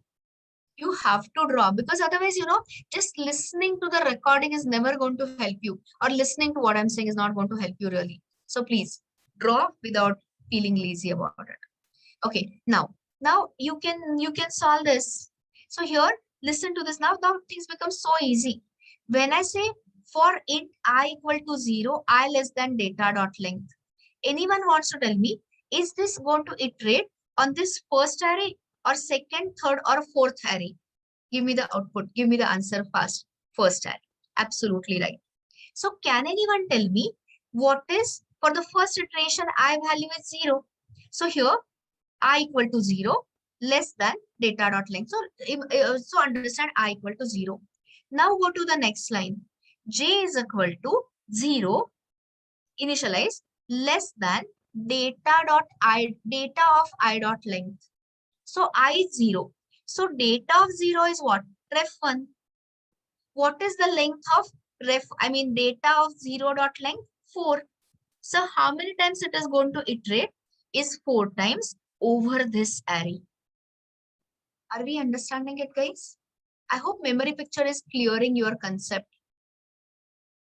The second array, the exactly opposite. Somebody said first array is array of references, and second, third, and fourth are actually array of doubles, actually array of primitive values. Okay, if you're not clear, go for the next one. So data of ij. So here initial values were 0. So now see data of ij, data of 0, 0, value plus plus. So where will you change this value? Where will you show this 100? Will you show it here in the first array, second array, third array, or fourth array? Where that 100, 101, 102 will sit? Guys, first is this one. Nothing happens here. So these values you remove and replace them by 100.1, 100 point, 0.0, 100.0, 101.0, and likewise. If for your clarity, if you want, I can write. This is after the initialization. After that, this. So remove that. If you want, that is, and here this will be modified to, I'm starting my value plus plus. Plus plus is post increment. So first value is 100.0, 101.0, 102.0, and 103.0. Sorry. Is that what you meant? Are you understanding it now clearly? No ambiguity? Okay. So this finishes the first iteration. So this is over. Now go to i's next value. So what is the next value of I? 1. So data of I represents, data of I is now ref2. So now it is going to initialize the values from this array starting from 104 onwards. And then the last array will be filled for the third iteration of outer loop. So this is how the complete two-dimensional arrays have to be understood. Multi-dimensional arrays are nothing but array of references. That is the important point I wanted to state. So I'll save this, of course, as a whiteboard and share it with you. So go through it. If there is anything which you have not understood, just give yourself some time. Anyway, we sit together in the lab. So at that time also you can ask me questions. But is the basic understanding clear? How does it look in the memory? Yes or no? I need some answer here to continue, in order to continue. Okay. So those who are still not so sure, give yourself some time and do ask. We can revise anything and everything in the lab session again, the moment you demand for it.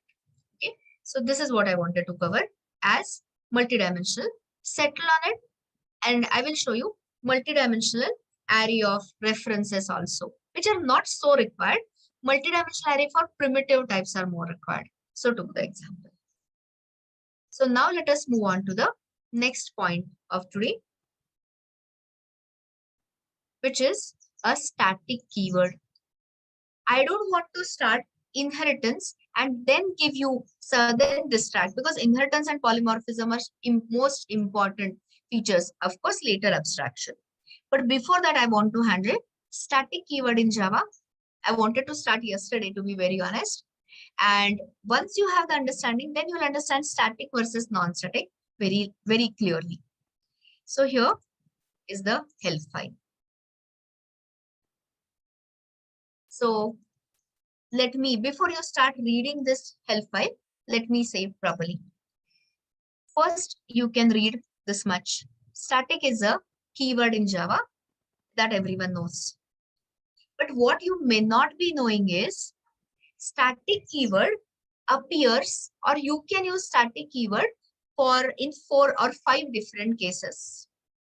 But if I show you all 5 different cases, you feel lost. So I'm going to cover partly here and partly later whenever it is required.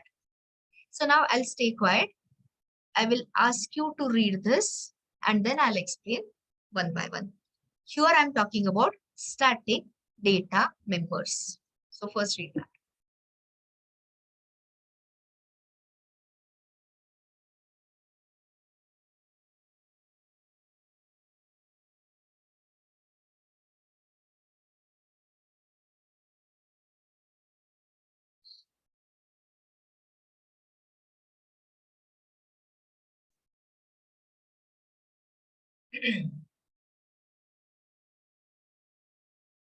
Okay, so where can static keyword come? Static keyword can appear along with the data members. But understand me right here, right clearly. I will, anyway, I'll show you the example later. So that static keyword cannot come for the method local variable. Don't get me wrong. Don't have the wrong understanding. If you write it here, suppose, for example, static int a, just observe and conclude. Immediately you get a compiler error. See this, illegal modifier for the parameter, only final is permitted. Final I'm not discussing now. So where can the static members can appear? At the class level. Method locals can never be static. So if you want to add a static member, you have to go to the class level outside the method. And here if you want, for example, if you want some member public static, maybe int some number or test data, anything. So this is where you declare the static data members. They are at the class level. You understood? If you want to declare, you cannot declare them in the method level. So now this is the superficial explanation. Go for deeper one now. When you say static data members, where will be the memory? Where they will be memory allocated? Answer is right in front of you. Stack, heap, or method area. Answer is method area, whose name is metaspace. So here, whenever the class is getting loaded, so see this, whenever JVM's class loader will load this test1 class, it will allocate the memory. How many bytes it will allocate? I've given you the highlighted word already tells you. How many bytes it will allocate? 4. It's in. But where they will be allocated? In the method area. Okay. So that is what I'm mentioning here. Next line. How many times memory will be allocated? Memory is allocated only once at the class loading time. Class loading time. And Is it saved on the object heap? Answer is never. But it is saved in a special memory area, nothing but your method area, which is meta space. Now, most important statement. How many copies of static data member will be created? Guys, answer 1 is never sufficient. So tell me, 1, see already Akshata gave me wrong answer. Is it 1 per class or is it 1 per object? Akshata, it is 1 per class. For example, let's say I've got an employee class. I have declared, I will write down my question so that you will say otherwise, we never understood your question. So here is the question for you. So solve this. The question is, suppose you have got a employee class. Okay. And when I say employee class, let me write it in a minute because it's hardly a minute to write it. Because then I get to ask you proper question. Here I have created, wait for me to write the question, ID. And let's say I've got a name of the employee. And suppose I've got a salary. Minimum things. Okay, ID name salary. And here I have got a static variable, static int number of employees. Okay, so now there is no this thing. So this is your given. Okay, by the way, in CCA type of exams and module exams, people give you a lot of code and ask you what will happen. So the question being asked is,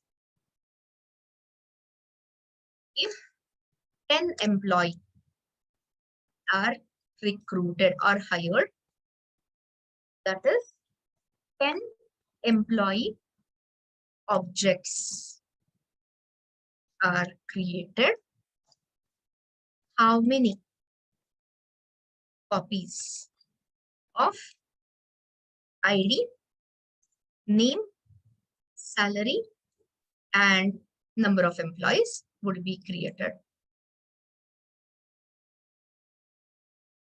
Are you understanding the question? So that there is no ambiguity. Right in the morning, I want to clarify it. Let's see what you're answering. I'll not check your answer. So ID, name, salary, 10 copies. Absolutely correct answer. Guys, these are the instance variables. So instance variables are memory allocated on separate objects in the heap. So here these are the non-static data members. Non-static data members is equal to instance variables. So how many copies? Of course, 1 per object. Because how can one employee ID have the same ID as another one? There has to be 10 distinct copies. Your answer is absolutely right. So 10, here also 10 copies, and here also 10 copies. And where will be this memory allocated? Will it be in the stack or heap or method area, guys? Of course, in the heap. It is a part of the object. We have drawn the objects and object structures so many times. Okay, so that it will be. But here, the moment you declare it as a static data member, when will be memory allocated? At the class loading time. How many times? Class loading happens exactly once. So here, how many copies of number of employees will be created? Exactly 1 copy.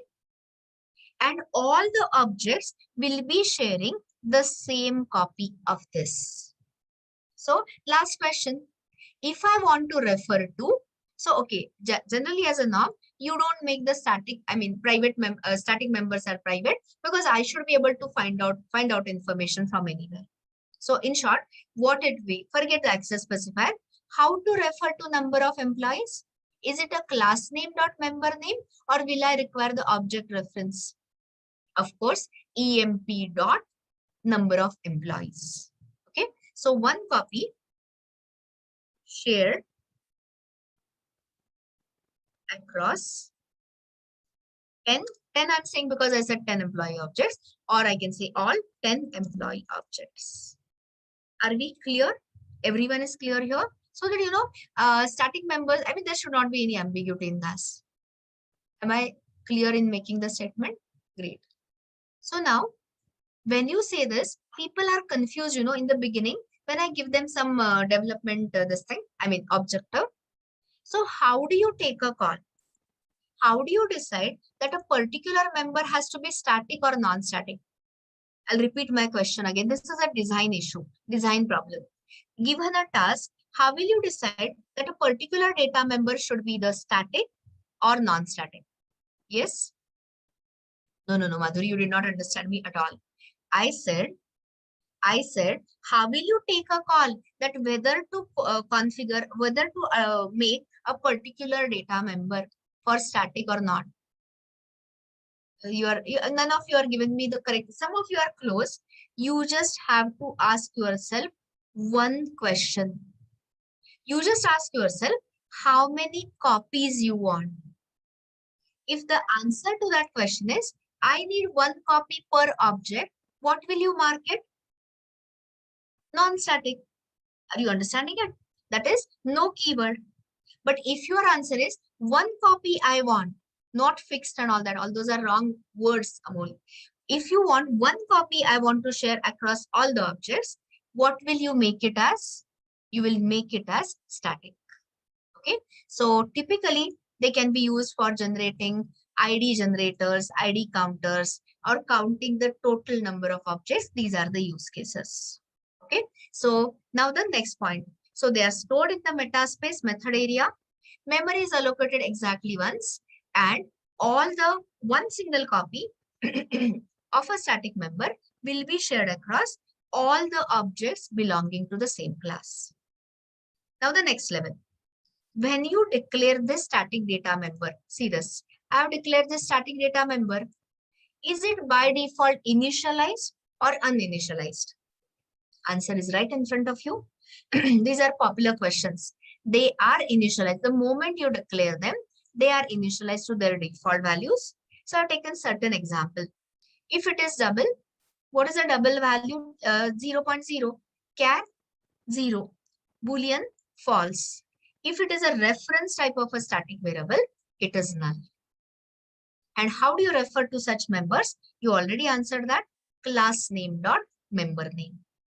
And example I have already given in form of a ID counter. Today I will ask you to make usage of this. You'll know when I give you the assignment. So tell me, is everyone 100% clear on static data members? Clear completely? If you are using static variable, you're still, somebody asked me a long question, but tells me that it is still, the things are still not clear. So I'll show you with an example. Okay, so tell me guys, this is your method local variable. The scope is only corresponding to this method. And here, if you see, they have given you a warning that the value is not used because I have not SOP'd it. But when I say int data, okay, let me ask you. Here I can initialize it also, but there is a static initializer block coming up. So currently I'll see this. So because somebody had a confusion, basic level confusion. If I say test data, anyone wants to tell me the output, please? What will be the output here? Because his question was, if I use method local variable and all, of course it has to be understood clearly. Answer, please. What will be the answer? You're not supposed to run it and show. So I'm getting both the answers. Check it out. Here, when you say test data, hover your cursor there. And it is nothing but the method local variable always takes the precedence. So here, print this. And of course, you'll see the value 1, 2, 3, 4. Now tell me, can static members be accessed from the static methods? That's my next point. But somebody asked me a question, so I have to solve it. So I want to see the output as 4, 5, 6, 7. How do I do it? It's not a priority, it's a precedence, but fine, it is okay. So the answer is class name dot member name. So here, so this was your first one. That's your method local variable. You can say this way. Please go through. I write so much of code for you. So please go through such examples for getting the clarity. Static variable. Okay. And then I say, somebody already gave me the answer. class name test1 dot test data and confirm please. With ID things become so easy. So whoever was asking the question, is he or she clear? I did not check. I just read the question in a flash. So it should not be ambiguity at all. Method local variables are of course given. Yes or no? I'm waiting for that person's response. Whoever asked the question. I lost whoever asked the question. Respond, guys. Don't waste time. Still not answering. Okay, you answer whenever you are ready. So this is I have tried to answer with a code example. So now next one. The next one will give you even better clarity. So now we are talking about static methods. Okay. So here read this slowly. These are again some of them which whatever I have mentioned are the popular questions. Read only 2 lines and then we'll talk about rules and the questions and the answers, popular things all. So when you say static methods, which is the first static method you started writing in Java? Name the first static method you started with. Main, public static void main. So you already know about it. So the main method or any static method can be accessed without creating the instance of the object. How do you call this method? Class name dot method name, and here with the parenthesis you pass the arguments. Now I have already given you a popular question and the answer.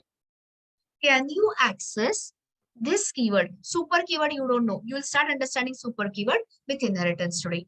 So here I'm asking, can you access this keyword from the static method? Answer is no. Anyone wants to answer why? I have given already the answer to that.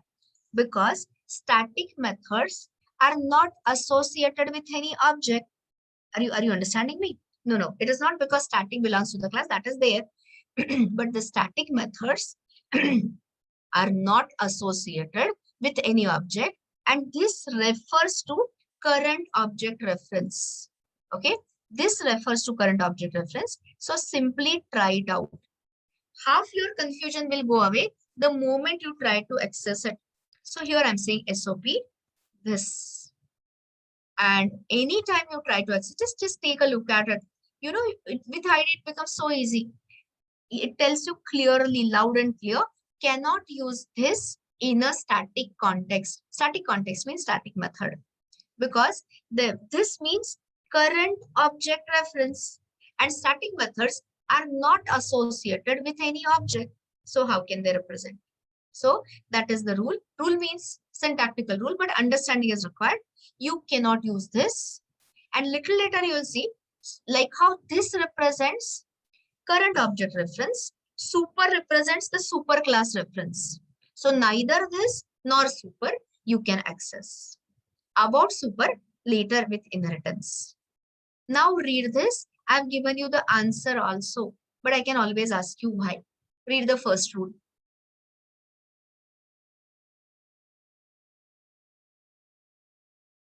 Can static methods access other static members directly? When I say directly, what I mean is without creating the instance. Answer is yes. So I will ask you, can you tell me the line number where I'm proving this point, where the rule is obvious?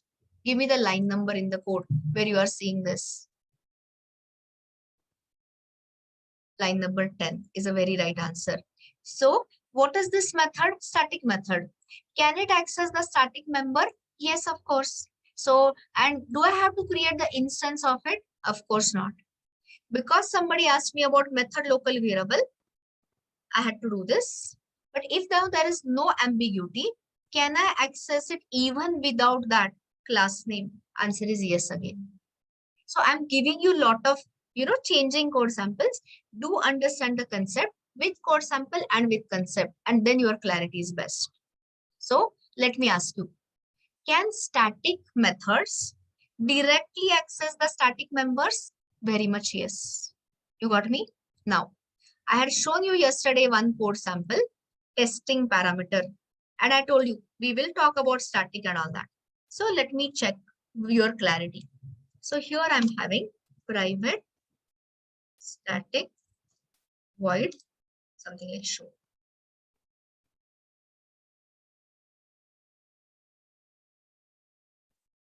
Okay. So now the question being asked is, if I want to call, my main method wants to call the show method. This is your show method. So tell me how to call. So you have two options. Can I call it directly as in without instantiation, or do I have to create the instance and then call it? Answer is call it directly. That is what I was trying to explain you guys yesterday, but some of you were very confused, so I left it. So here, suppose I want to say, how do I call it? Directly. So here, check whether it is working. So let me run this. And as you can see, it is working clearly. So what is the observation and conclusion? Can static methods access some other static methods directly? Yes. Directly means what? Without instantiation. 100% yes.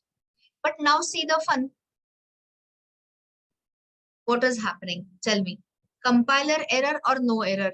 All these are very popular, basic level, but popular questions. Of course, compiler error. Are you understanding? So what is the statement? Can static methods access non-static members directly? It's a Boolean question, yes or no. Of course not.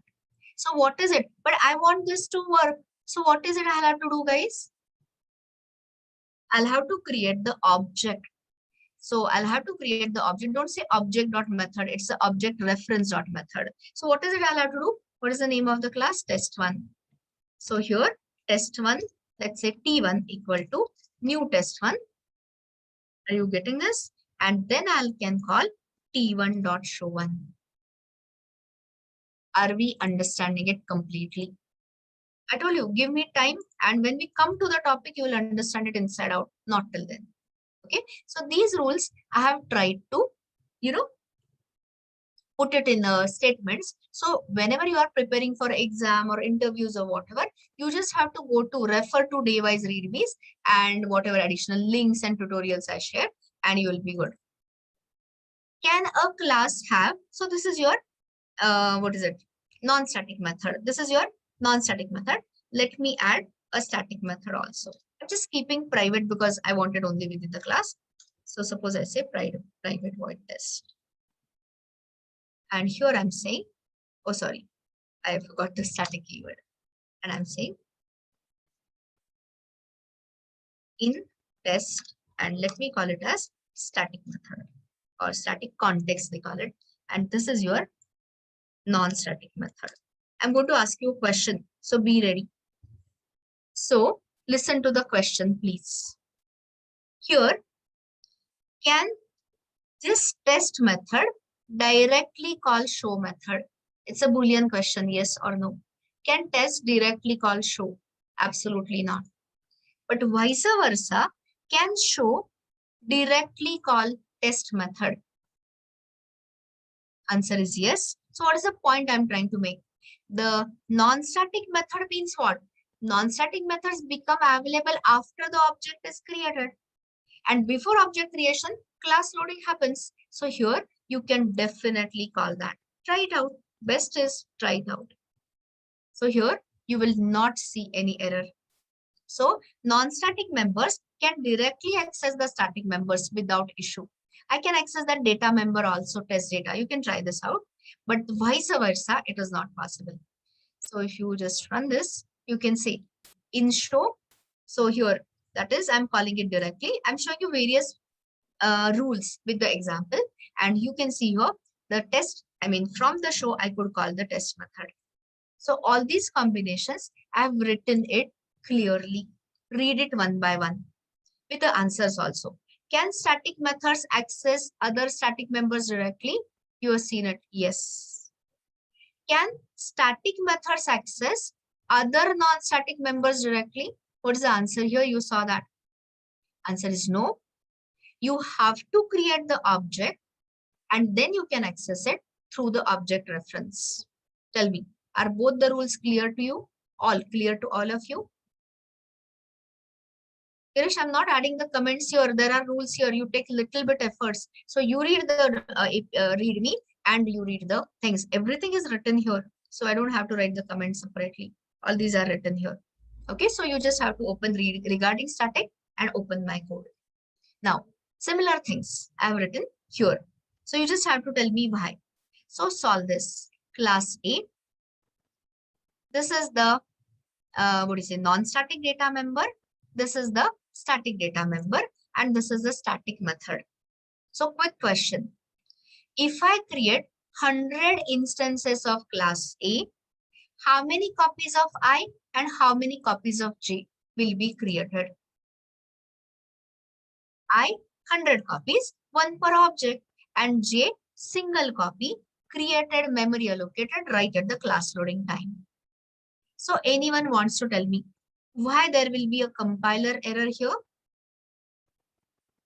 Because here, which is the method? Static. Static methods are available directly at the class loading time, class name dot method name. How can it access the non-static member? So of course you will get a Java C error.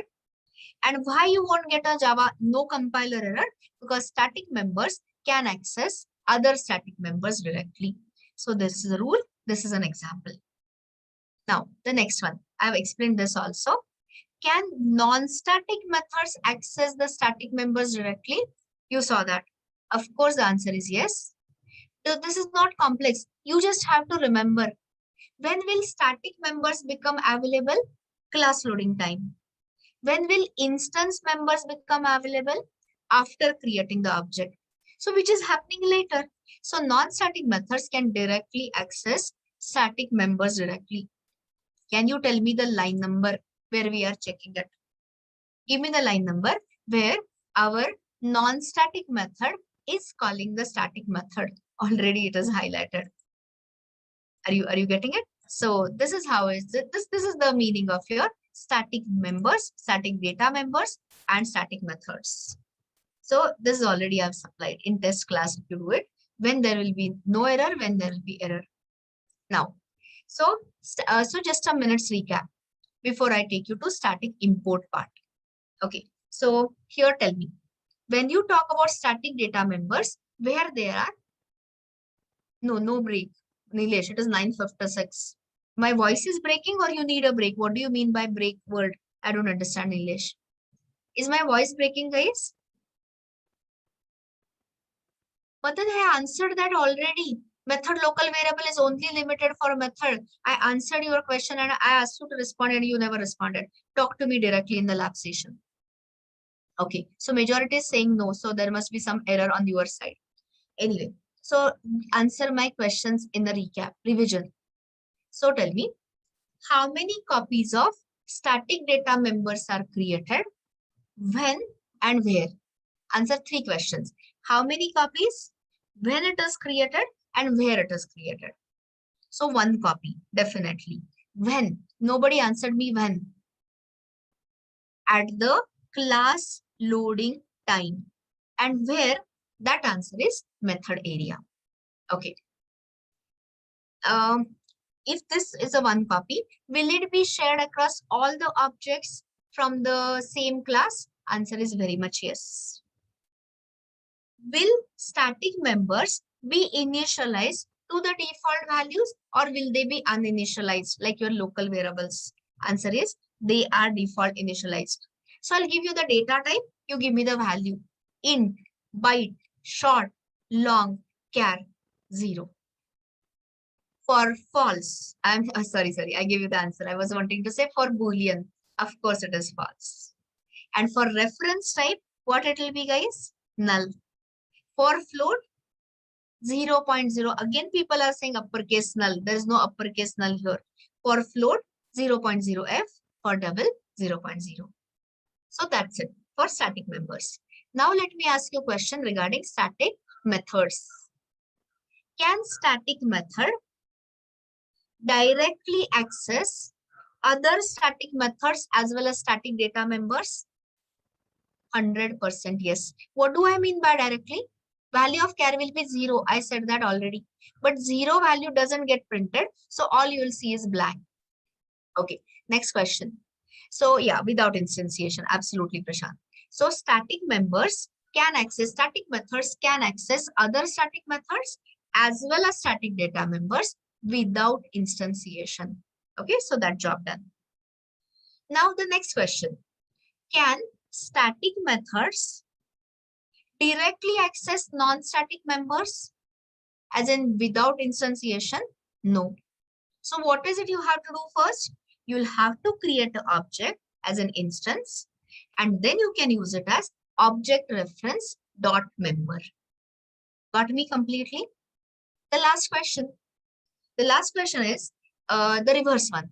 Can non-static method access the static members directly?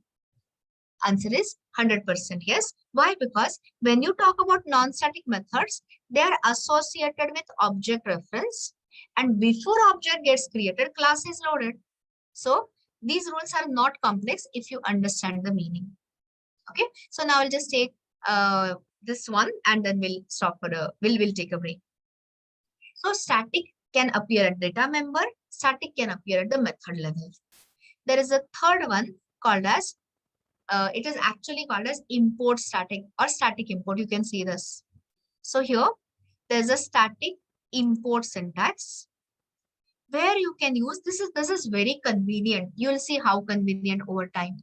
So when you say static import, you are telling the compiler that you can use all the static members from the specified class. That is for your import. That is called as import static syntax. So here, look at it carefully. Suppose, okay, let me first comment this. Okay, this much. So I have not used the static import syntax, as you can see. So if I want to print something on the console, what is it we have to write? System.out.println. If I want to create my scanner, what is it I have to write? System.in. Somebody was saying I could not understand square root. Square root is such an easy functionality from the math class. So all you have to do is math.square root. In system class, there is a way to request for garbage collection, which is class name.member name system.gc. This is a request for the garbage collector thread to be activated. And if you want to terminate the application, there is a method in the system class called as system.exit. So tell me, without static import, all these statements are clear to each and every one of you? There's no gc.close. You're wrong, Mohit. Okay. But I'm saying when there is a shortcut, why you want to type more? So let me ask you simple questions. Can anyone tell me what is out? Is it a static data member of the system class? Method is wrong, Diksha. It is a static data member of the system class. Everyone understands it? So isn't it irritating every time saying system.out.println? I'm a lazy programmer, so I want to say, I just want to refer it by without this class name.member name. But if you do it directly, 100% you will get a compiler error. So now enter static import syntax. We call it as static import, but while writing, we write it as import static. So let me uncomment one by one. So here, see it from left to right. Everyone knows the import keyword. After import, what was coming? The package name and the name of the class which you wanted to import. So understand this carefully. So after that, you just add a static keyword. That is the third place where the static keyword comes. And now when I say java.lang, what is java.lang? Name of the package or name of the class? PRC, name of the package. But here you don't stop at the package name. Here is your fully qualified class name, java.lang.system. And when you say star, star means all. So you are telling compiler that you want to access directly all static members of system class. So the moment you say import static in this manner, do I have to say explicitly system.out.println? Answer is no. I have already told import directly or access directly all static members. So now you can drop the class name. Tell me, do I need this or can it be shortened? Do I have to say system.in or simply in will suffice? So here, because in is another static member, I'm again a lazy programmer who wants to call every time class name dot member name. I just want to do square root of 1, 2, 3, 4 or whatever. So here, but you will get a compiler error. So what is it you have to do is, again, see the syntax. You start with import static.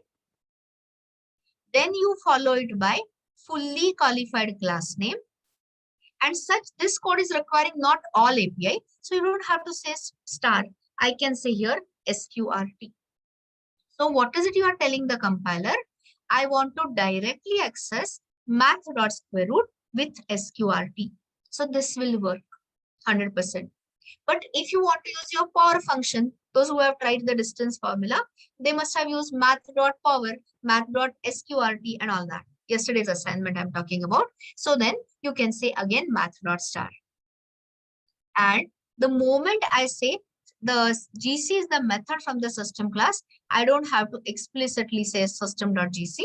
I can just use it as a GC. And your compiler will resolve it from system class. And I don't have to specify this. I can directly access it by the static method name. So I'm of course stopping here, but after making one statement. So there is no concept involved with static import. It is only used for convenience. And later in advanced Java or core Java, we'll see wherever it is. So here, if you use no, you won't get error. Try it out. Such questions, you should try it out. The last question somebody asked me, if I say again math.square root, it won't, but it is not required. So such questions, you should check it yourself. Okay, going ahead. Where is the use case? When I show you unit testing framework, JUnit test cases and all, you will see static imports they use so heavily. And they will they static import, will they increase your code or will they reduce your code? Simple last question. Of course, that will be inside the, of course, it is for the code reduction. So somebody asked me something else. For all these methods should be static. Yes, of course. Kunal, why you are asking me this question so late? I already said these are all the static members. Read the comment, please. This is for adding all the static members, accessing all the static members of the system class. Okay, so here is where we will use it. Okay, why don't I use it before I give you the break?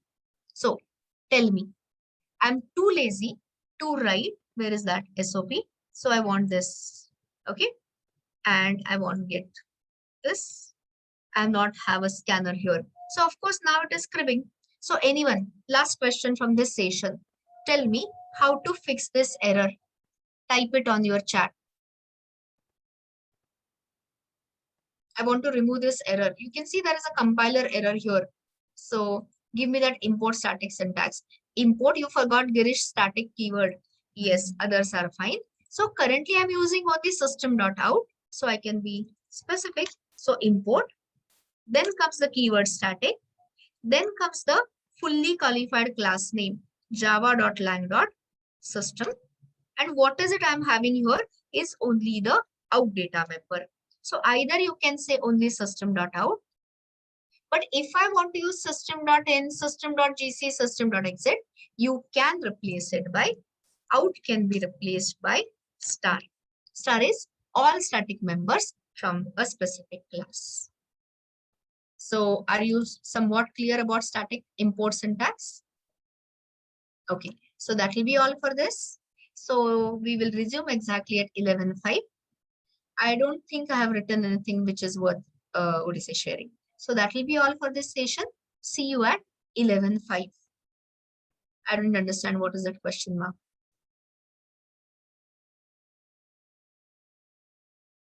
Down.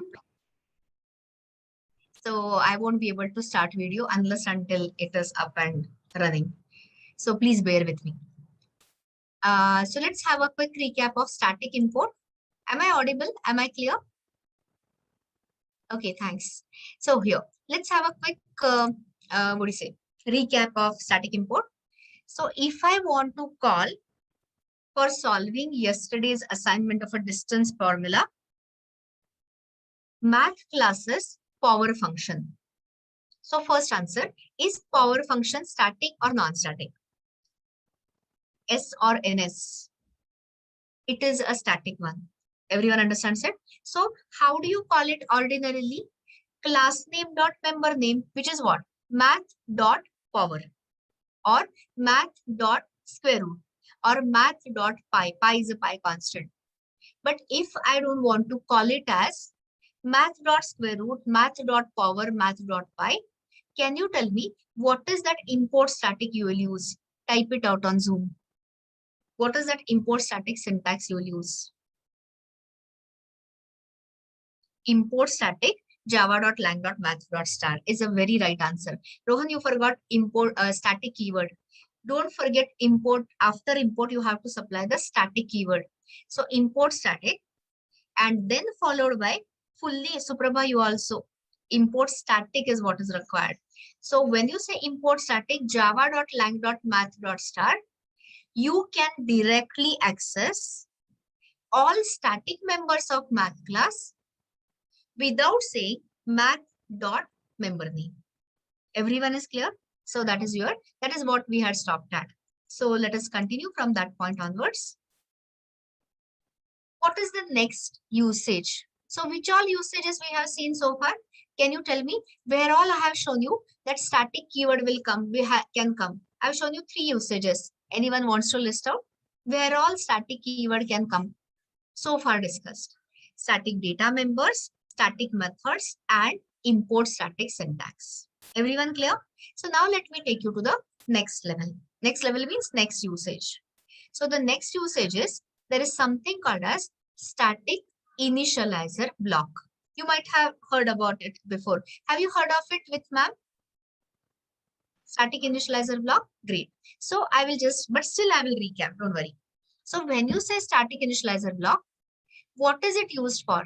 Will it be used for initializing static data members, non-static data members, both or neither? Of course, to initialize static data members. You're absolutely right. So here, what is the syntax? Syntax is there is a keyword static followed by curly braces, opening and closing. So let me ask you, where this static initializer block will appear? Will it be within the class, inside the class, or outside the class? I for in, O for out. Wrong answer. There is nothing outside the class. There's no connection with the main and all. Leave all those things in, from your mind.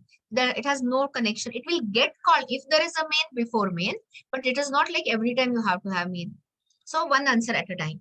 Static initializer block will be defined within a class. Guys, Java is fully encapsulated language. Means what? All static, non-static data members, initializer blocks will be defined inside the class. Now the beauty of it. Beauty of it means peculiarity about it. How many times, how many times the static initializer block will get called? Exactly once. When? At the class loading time. If you don't understand this, at the class loading time. And who is going to call it? The JVM's class loader. Who is going to call this is nothing but a JVM's class loader. So there are 2 use cases. One use case is to initialize all static data members. Static initializer block is recommended. And the other use case, which I'll show you when you understand more things about Java, is you can add any functionality. Okay, let me say this properly. If you want to call a particular logic, business logic or functionality exactly once, examples. There is a famous design pattern called a singleton pattern, which I'll show you when I take you to Java database programming. I'll show you a little later. And when we enter Enterprise Java, Advanced Java, there is a Hibernate framework, Spring framework. So for initializing these frameworks, we will use static initializer block. So recap, static initializer blocks are going to be added inside the class. They will be called exactly once during the class loading time by the JVM's class loader.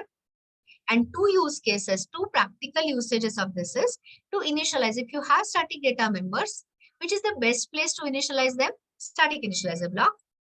Plus, you can definitely add the functionality there, and it will get automatically called once. So I'll show you sometime. You can create something called a singleton pattern, eager singleton pattern using static initializer block, or later we will use it for loading the frameworks. Read the next thing. Where do they appear and what it is? So they appear within the class definition. What all can it access directly? The moment now I say in the middle of night, static. Can it access static members, non-static members, both or neither directly? Answer that. Only static members, naturally. And if it wants to call or access the non-static member, first the object can be created, has to be created, and using the object reference, you can call like any other static node. And this is just a trick question. Can you add multiple static initializer blocks in a single class? Answer is yes, it is legal. But is it really recommended? Answer is no. All whatever you want to do, you generally write within a single static initializer block. But if you write multiple, it is allowed. And in which order they will be called? In the same order as they appear. Okay. So that is about your static initializer block. So let us confirm this. I'll just copy this because this was basically in the arrays package. In the lab session, I'm going to give you a small code, ready-made code, and we will solve it parallelly.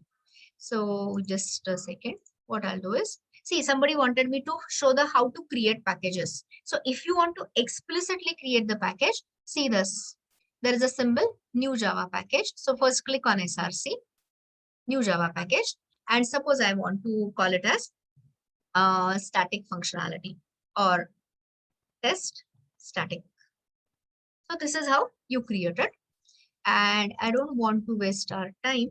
So I'll just paste it here, test one, and I'll remove the array part of it because this is not really the array thing. Give me a minute. Okay. So I have kept the code clean. So now I'll write something and you will tell me what will be the output. So answer before I start writing, tell me, initializing static data members like this, recommended or not recommended? Answer is not recommended. Okay. So here, can I add to this class a static initializer block? Of course, yes. Can I add multiple static initializer blocks? Is it legal? Legal means will that give you a compiler error? Answer is no. But is it really recommended? Answer is no. But as you know, in exam or in interviews, technical interviews and all, you are asked a lot of confusing questions. So I'm just tracing the code. I'll show you sometime attaching the debugger, but in the lab session. It's just to trace step by step flow you can test. And here, can I initialize? Okay, I'll just do it in a proper manner. So, okay. So now I'll do something here. Can I access it directly? 100% yes. Static initializer block can access any static data members 100%. So let's say 100. And here I'll say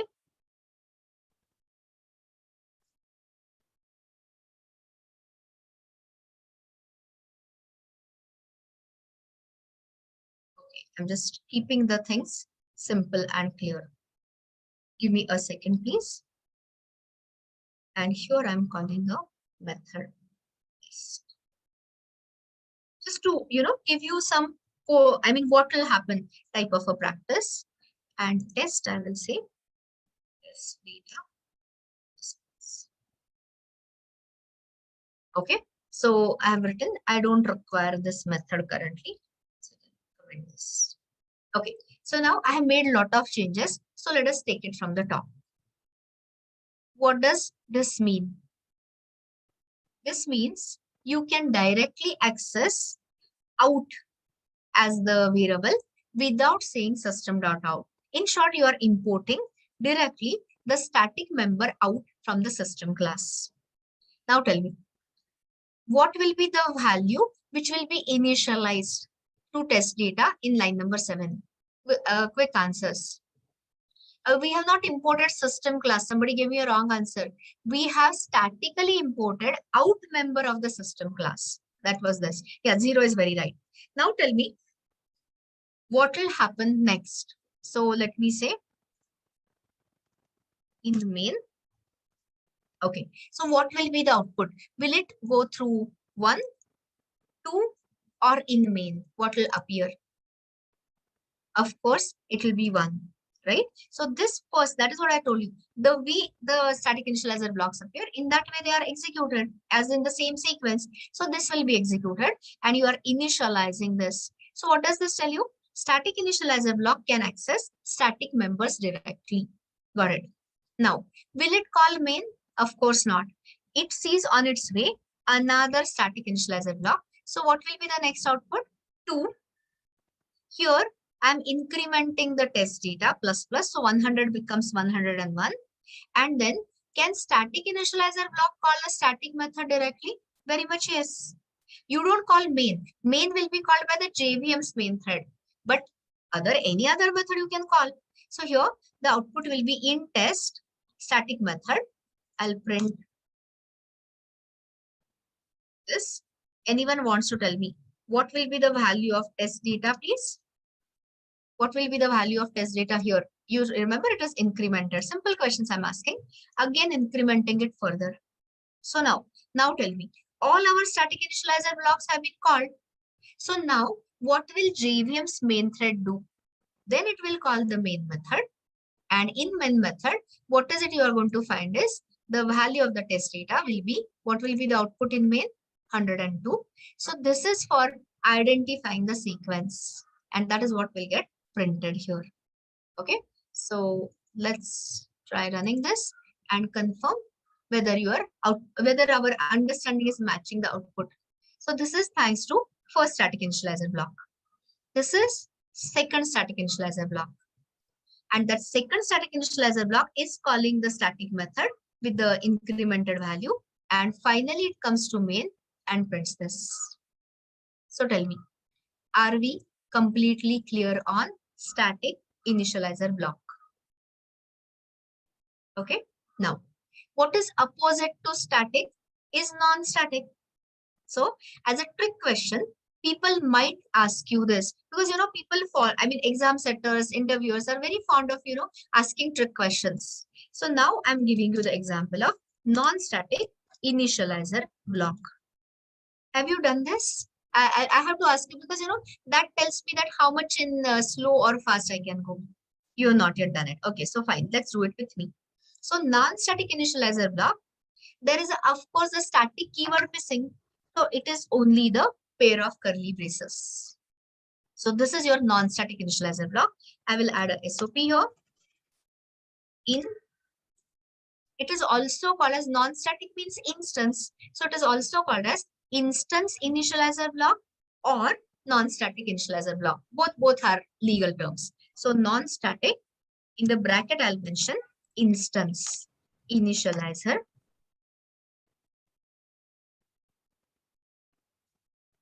Okay. So now a simple question. Let's see whether you can answer. How many times this non-static is equal to instance initializer block will get called? I want it as 1 per something. Don't say 1. 1 doesn't tell me anything. Nobody will buy your answer in interviews. 1 per what? 1 per block? I don't understand 1 per block. No. Is it 1 per object or is it 1 per class? As simple as that. The moment you say instance initializer, what it will be? Of course, it will be 1 per instance, 1 per object. So now tell me, if I run the code as it is, I'm just going to run it. Will this appear or will this not appear? You just have to tell me, appears or doesn't appear? Of course, does not appear.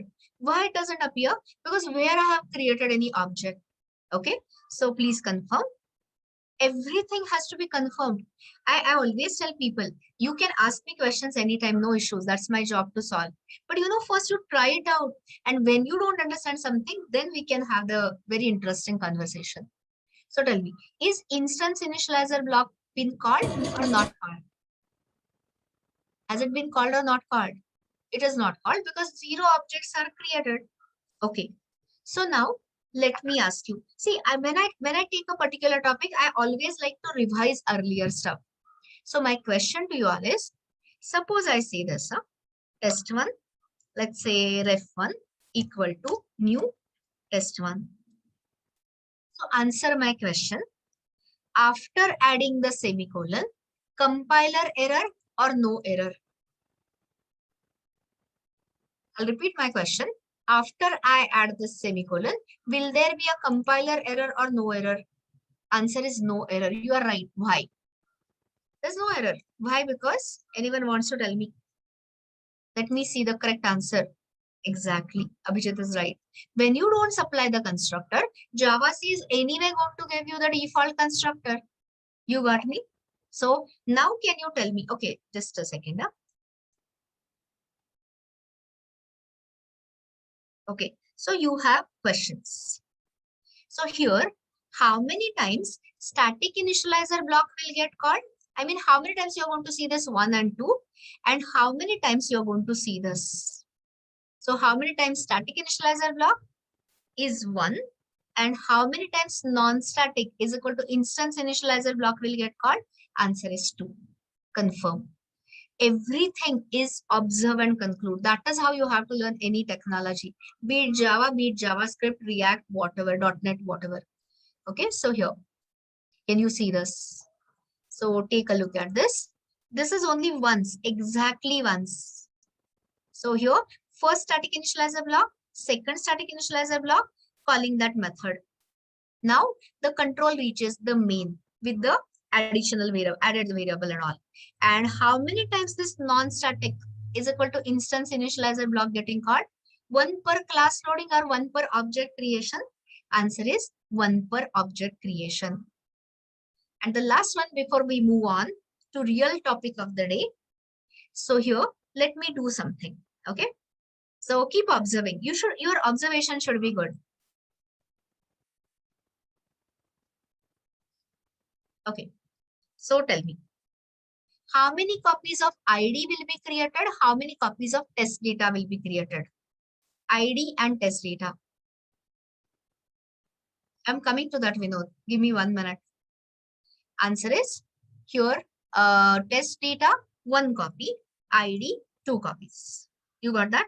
Now when I say this, can you tell me what is the best way? What is the best way to initialize non-static data member?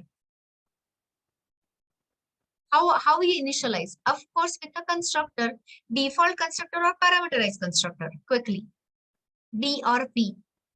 Answer is default constructor. You initialize it with default constructor, then you have to hard code. Parameterized constructor is what we use to initialize the state as per the user values, right? So here, let us add a constructor. So I hope by now everyone understands writing the constructor part.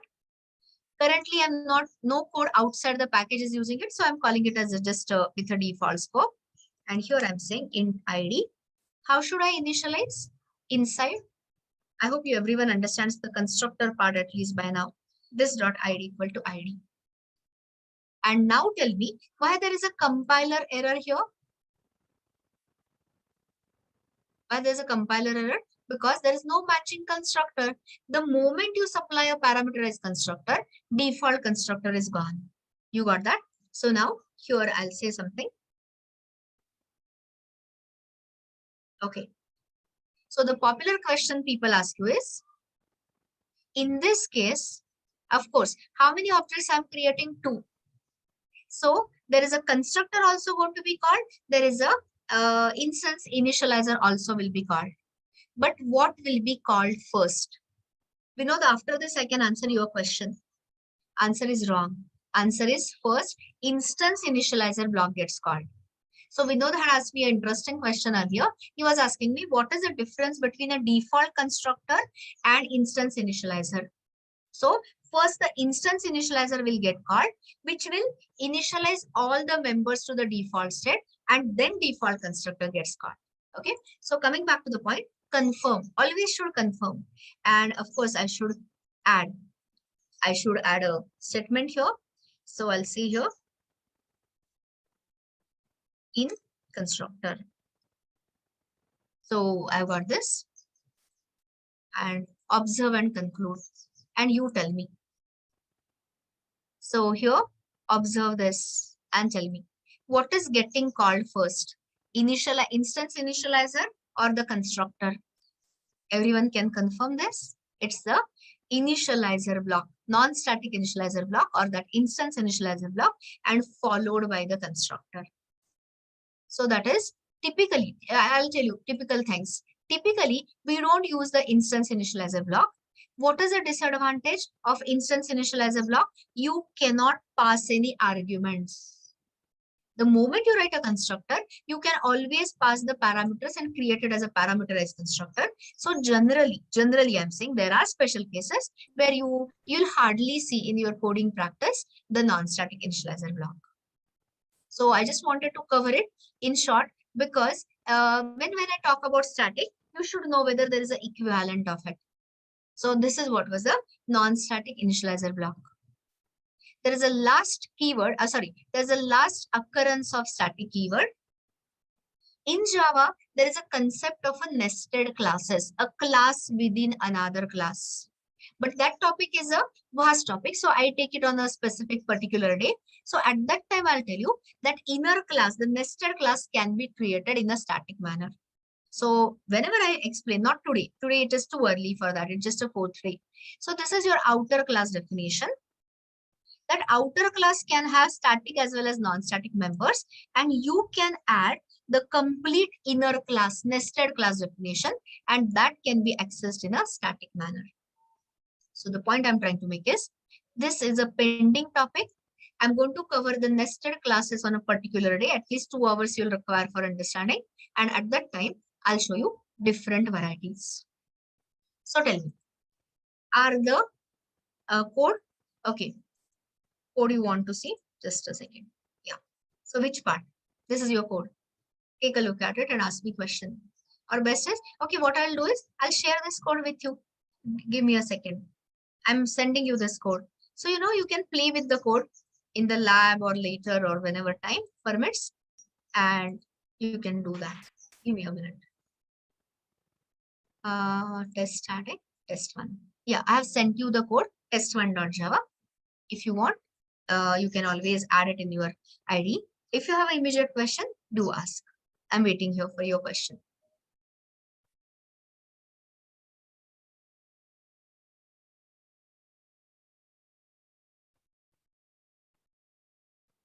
Okay, you can ask it later, even in the lab when you have the code and everything in front of you. So now let me start the important topic. Girish, you did not hear me. I said we will cover the nested classes on a specific day. Hear what I'm saying. I'm not covering it now. You are too early for that. It requires a lot of understanding, first basic understanding, and then only I can take you to nested classes. Okay. So I'll give you instructions. Don't worry. I said that just a minute ago. Nested classes is the pending topic. That time static nested classes will be discussed. Okay. So now let us move on to the second half. Second half means the real topic of today is introduction to inheritance. So which is the object-oriented principle you have seen? You don't need it generally, Darshana. I told you already. People use parameterized constructor. Don't make me repeat the things. I have already said that. So the special cases I cannot discuss now because you won't understand. There is something called as an anonymous inner class syntax, but you don't know what it is. So at that time, the things are discussed. The only object-oriented principle you have seen so far is encapsulation. And what is the basic unit of encapsulation in Java is class. So the data and the actions which work on the data is all encapsulated And when you go for tight encapsulation, you're protecting your data members. So no separate code, no code outside can ever access it. Okay, so that much you know. So now let us take you to the second most important principle. So you will see the README, which I'm sharing with you, is a quite longer one. Everything I don't think I know we won't be able to cover, but at least we'll get started. So here I will highlight. You first read it, and then as always, I'll explain it line by line. So here, it is a very real life concept. So anyway, let me not speak, you read.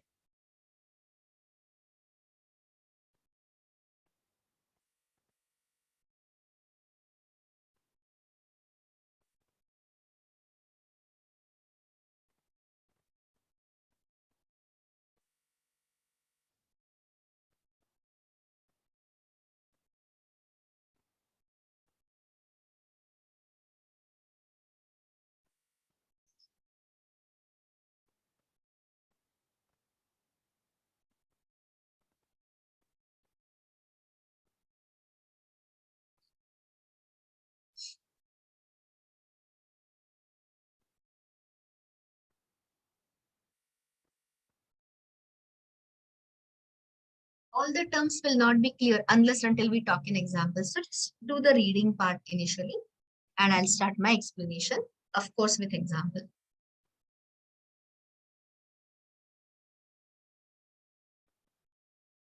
Okay, so you must have finished reading. So let's look at me and look at it with me. So in object-oriented programming, you will see we will be organizing the required classes, not always, but yes, sometime, most of the time, in the hierarchical manner, top to down. And what is the purpose of it? To avoid the duplication. Okay, so let me say this. Would you like to add the same data members 20 times in the class, or would you prefer to declare it just once? 20 or once? Simple question, simple answer. Once sound always easy, I mean better. So that will result into reduction of redundancy. Redundancy means same things doing multiple times. So here, listen to this. So what is this relationship? The relationship which everyone knows from your real world experience, parent and a child. So as a child, you inherit all the what do you say, your parent may be having some properties such as houses, bank accounts, or whatever. It is both liabilities as well as assets, but I'm saying you inherit all the things. So the classes in the lower hierarchy means child level inherit all the members. I've not yet talked about access specifiers. I'll talk about it later. And also the methods, that is the data members, which is attributes, and the behavior, that is the functionality from the higher hierarchies. So what are the terms people use in inheritance? So the class which is in the lower hierarchy is the one who is going to inherit from parent. So it is called in Java a subclass, or C++ calls it typically as a derived class, or you can refer to it as a child class, or it is also called as extended class. But Java typically uses the terms subclass and a superclass. So tell me, what is the name of the class for the higher hierarchy, upper hierarchy? Is it a superclass or a subclass? Answer is the one in the upper hierarchy is superclass. And what is the one in the lower hierarchy below that it is called? It is a subclass. So it is either called as a base and derived, or parent and child, or the one Java uses is superclass and a subclass. Okay. So I'll tell you an example and you tell me where will you fit it. Okay. So before I quote the example, let me say this.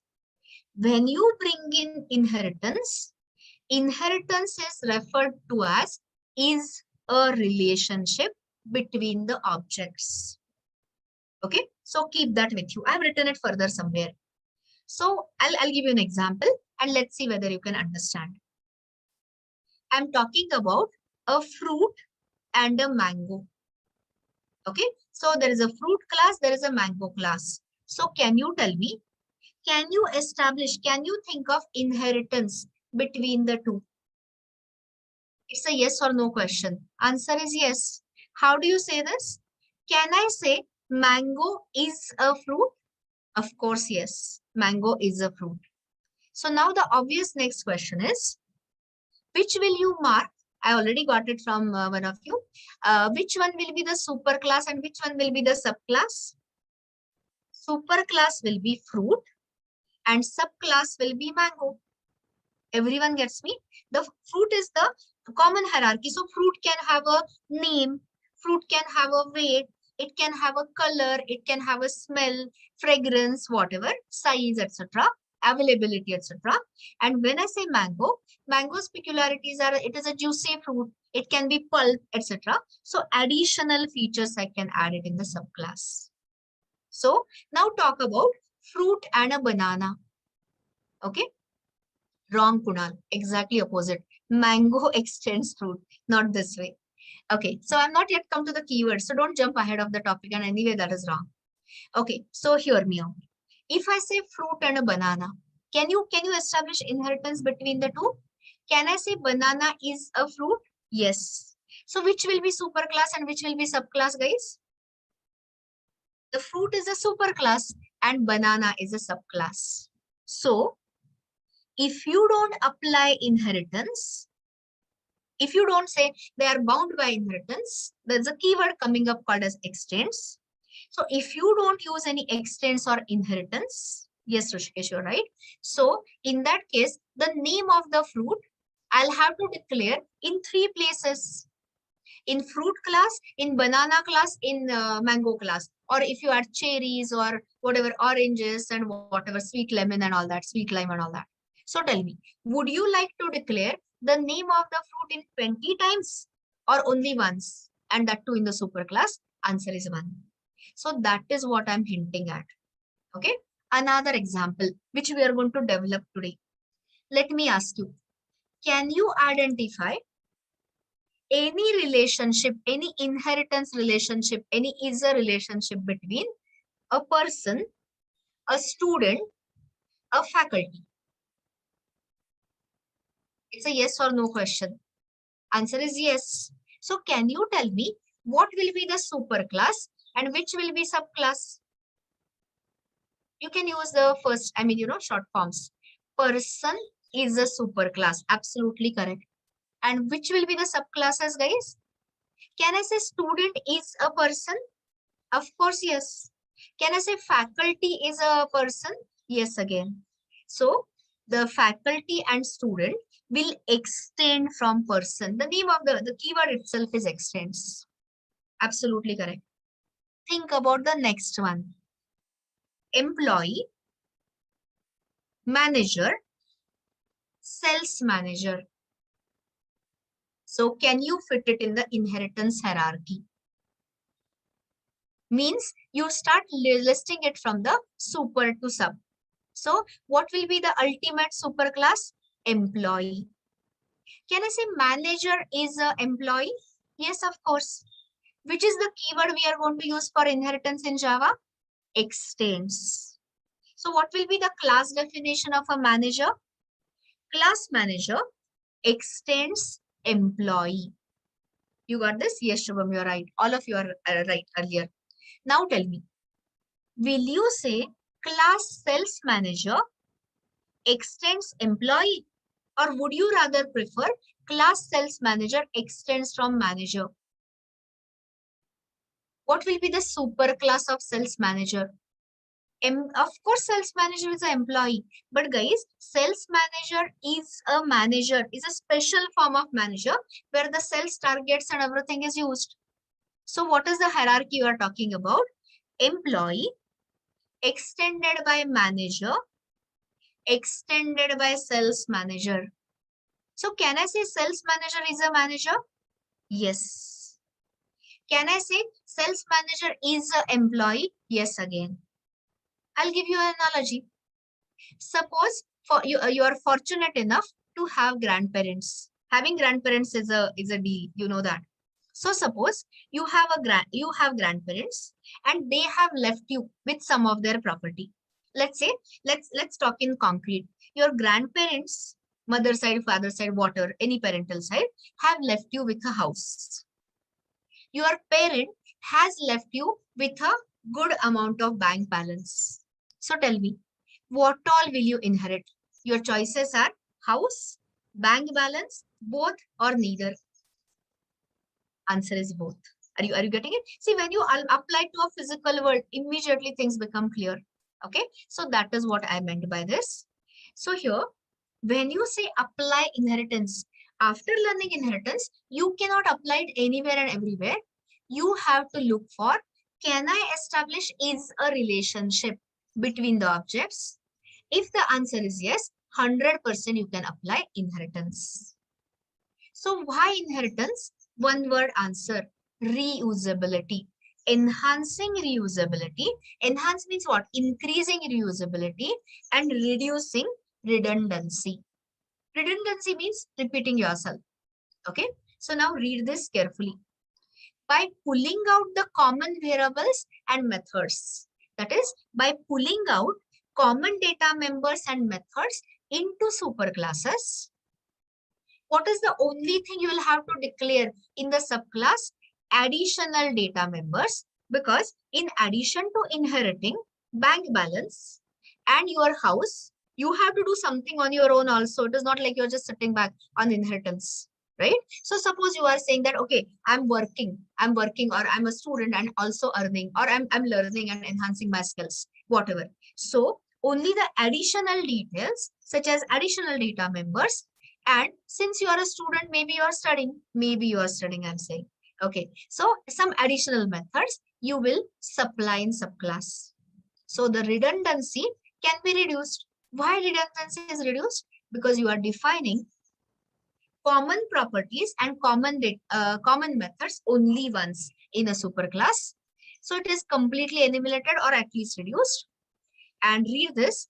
Common members, data members and common methods do not need to be repeated in the subclasses. So why inheritance? To enhance the reusability, and opposite word is to reduce the redundancy.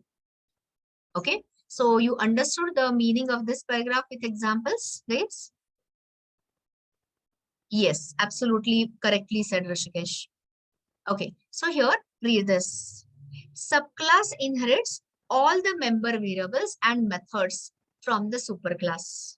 Means what? From the immediate parent, like your immediate parent, or all of your ancestors, grandparent, grandparent, everywhere. Okay. And you can use the inherited methods and variables, whichever are visible. So we'll talk about it. Now, this is also, actually I'll highlight only this. A child class, a subclass, may override the inherited method by providing its own version. So this is what is the aspect called as polymorphic behavior. I'll give you an analogy because words sound complex, concept is not. So let's say, imagine you have inherited a house, from your parent. Okay. But the parent, grandparent, I don't care, from the top level. So from one of your ancestors, let's say parent, easy. But you don't like the look of that house. Maybe it's not as modern as you want. So tell me, can you demolish that house? Unfortunately, I'm not saying this is the way you have to go. You maintain and you just change the look or whatever. But the point is, can I modify? Can I renovate? Can I demolish it and build it completely differently? Answer is yes. Or if I'm fond of,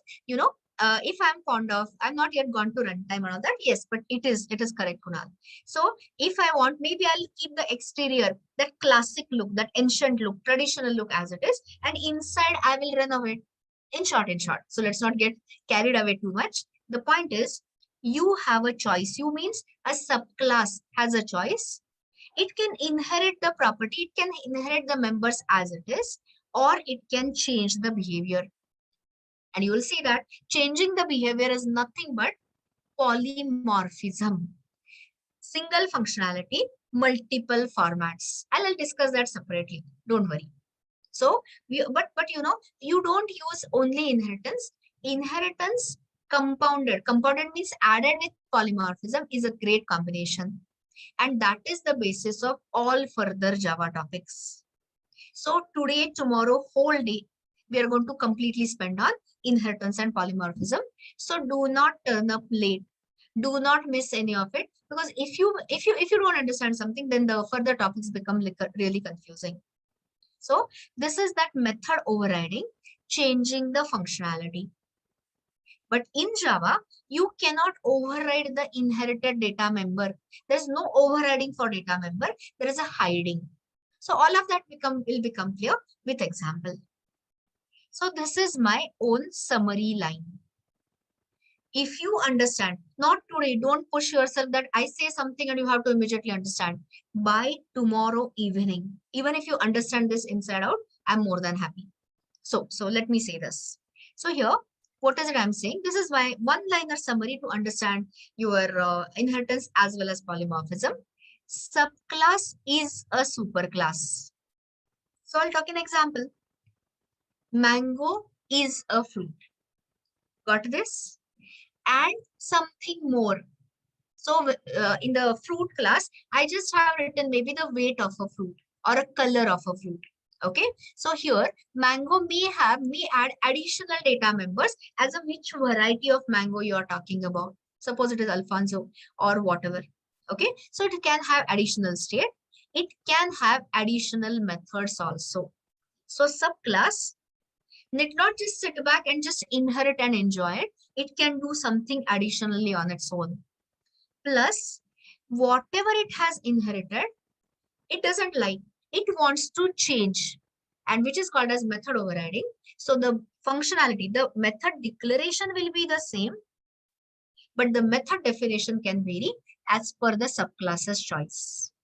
So subclass essentially is a superclass which can contain additional state, additional behavior, and it can also modify, if required, existing inherited behavior. So this of course takes time to understand. So now rest of the day, today, tomorrow, I'm going to spend time in making you understand this.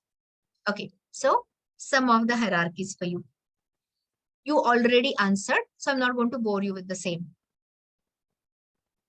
So here, okay, so what I'll do is, first I'll show you how that inheritance diagram, hierarchy diagram is drawn typically. So here, wait a second. So you're entering the inheritance part. So I'm talking about, I'll draw some of it you will help me to draw. So let me take these examples just as all of them I'll not draw, but at least some of them for you. So here we are entering inheritance. Yeah, some of the examples are in front of you. So let me start with the first one. Person, student, faculty. We already talked about it. So I'm just repeating. So here, the super level is person. Yes, this is the super class. And then it is going to be extended by student and a faculty. Because can you say student is a person? Of course, yes. And can I say faculty is a person? Answer is yes again. So what will be the class definition of a person? Normal. Public class person or person. What will be the class definition of student? Anyone? I'll start it for you. Public class student or simply class student. Yes, please. Which is the keyword to bind? No, which is the keyword for inheritance? Why you are giving public? Public is access specifier. Wake up and answer. Extends is the keyword. I said that already. So what will be the class definition of student, guys? It will be, I'm writing it here. This. So as an example, what it will be? Public. You can say public or default. That depends on your access specifier. Public class student extends. C++ syntax is different. Java syntax is different. Java syntax is even easier. Extends, and which is the name of the superclass? In C++ we use double colon and all that. Nothing of the sort here. And that is where is the class definition. Tell me accordingly. What will be the class definition of faculty class? Yes, public class or normal class faculty extends from person. You got that? Okay. So now you solve. I'll give you a minute. You can't draw it in this manner. I know that, but you can still type it in the chat and explain me. So I want somebody, not somebody, everyone to draw this. From the names you can make out, you can understand. I'm waiting for your answer. Employee manager, sales manager, HR manager, worker, and a temporary worker. Draw that for me. Draw means you can just write it. I don't want class definition, just a hierarchy will do. If the question is not clear, ask me to repeat. I'm asking you to show me how will you fit these classes into inheritance hierarchy. Okay, you are writing the class definition. I'm saying, okay, fine, whatever. So which will be the supermost class, guys? Employee. What will be the super class of manager? Public class. Again, you have made a mistake, Abhijit. Okay, anyway. So here, what will be the subclass? What will be the class definition of manager? Public class manager extends employee. Tell me, what will be the sales manager ka definition? Public class sales manager extends what? Exactly, extends from manager. So what will be the hierarchy, since you are making mistakes, some of you at least? Here, what will be the hierarchical picture? So here you have at the top, employee. Then employee is extended by a manager. Okay. So once I draw this, manager extends employee becomes obvious. Now below manager, can I say sales manager is a manager? Yes. Can I say HR manager is a manager? Yes, again, apply that is a very easy. So here I can have manager, below manager. Are you understanding what I'm saying? So sales manager maybe, and okay, I've used the full word like, and then it can be your HR manager. Are you understanding this? And this is only one half. So where should I place the worker? Below employee, below manager, or below these managers? Of course, employee. Worker is not a manager, at least not in our organization. So here you will have another one. Employee.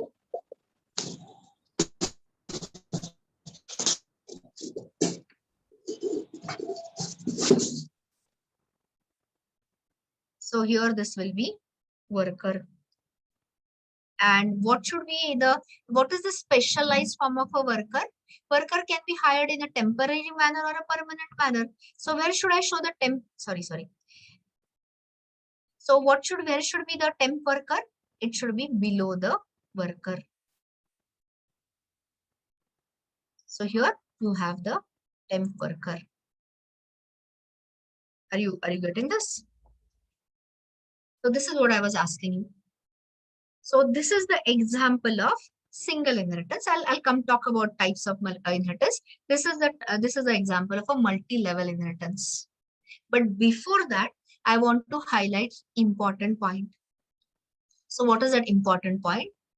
The important point is there any implicit superclass or universal superclass of all Java classes?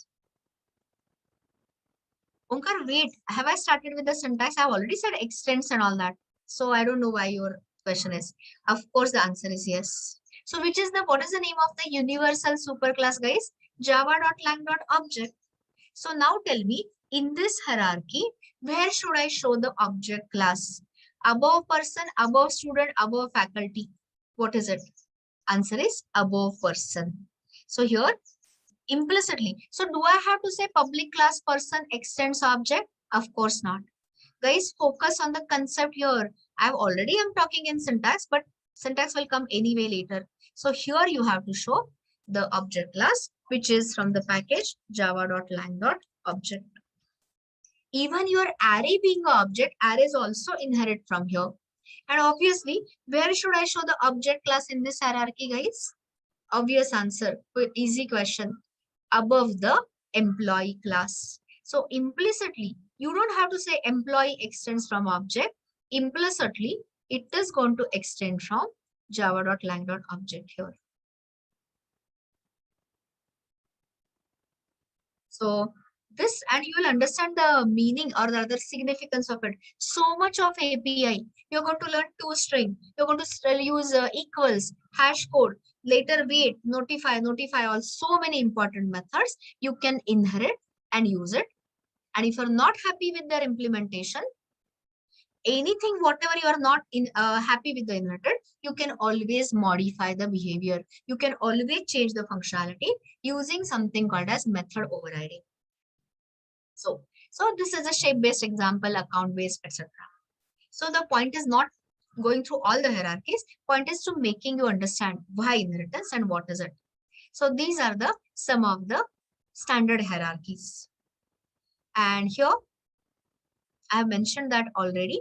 A subclass inherits all the members from the superclass, including its immediate parent as well as the above. So sales manager will be able to inherit from manager, employee, object, all of above, none of above. I said, yeah, I got the answer already. Answer is all of above. So, they ask you tricky questions in interviews and all. So later people ask me, give me some interview questions and all. All my readmes are full of that. So I don't have to separately give you. On a daily basis, I'm showing you. So subclass is not a subset of a superclass. You know the set theory, superset and a subset. Actually, subclass will have the inherited members plus the additional members. So you can consider it as a superset. But if you don't understand too many words, we'll wait for examples and soon it will be clear. So now, what is the type of the relationship which inheritance gives you is a relationship. There are two more relationships between the objects, uses a and has a. So I'll discuss others. You have seen uses a already, but I'll explicitly talk about it later time. Now, when you talk about inheritance, are we going from generalization to specialization or specialization to generalization when you climb down the hierarchy? See, English statements may sound complex. So look at the example. When you are going from person to student, are you going from generalization to specialization or what is it? G to S or S to G? You are going from general features. Soon examples will start. So all common features between student and faculty will push it to person. And whenever you say student has a specific detail. For example, which courses he has taken, what are the fees he has paid for the courses, etc. What are his favorite topics, etc. So that can be added in student. So when you are climbing down the hierarchy from superclass to subclass and such subclass, you are going from most common features, generalization to specific features. So that is a journey called as generalization to specialization. And I already showed you it's is a relationship. Sales manager, is a employee, is a object. That is how you read it. Why? For reusability, increasing reusability, reducing redundancy. The class in the upper hierarchy is called as a base class, or Java calls it as a superclass. And the one in the lower hierarchy is called as a derived class, which we call it as a subclass. And which is the keyword which binds these two classes, which relates these two classes? The keyword is extends. So this is the common introduction to your inheritance. Polymorphism will start at the suitable time. So now, here are the different types of inheritance. Some are supported, some are not. So read only this much.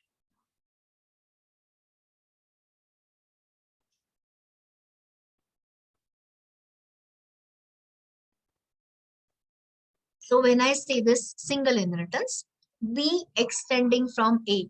mango extending from fruit, student extending from person.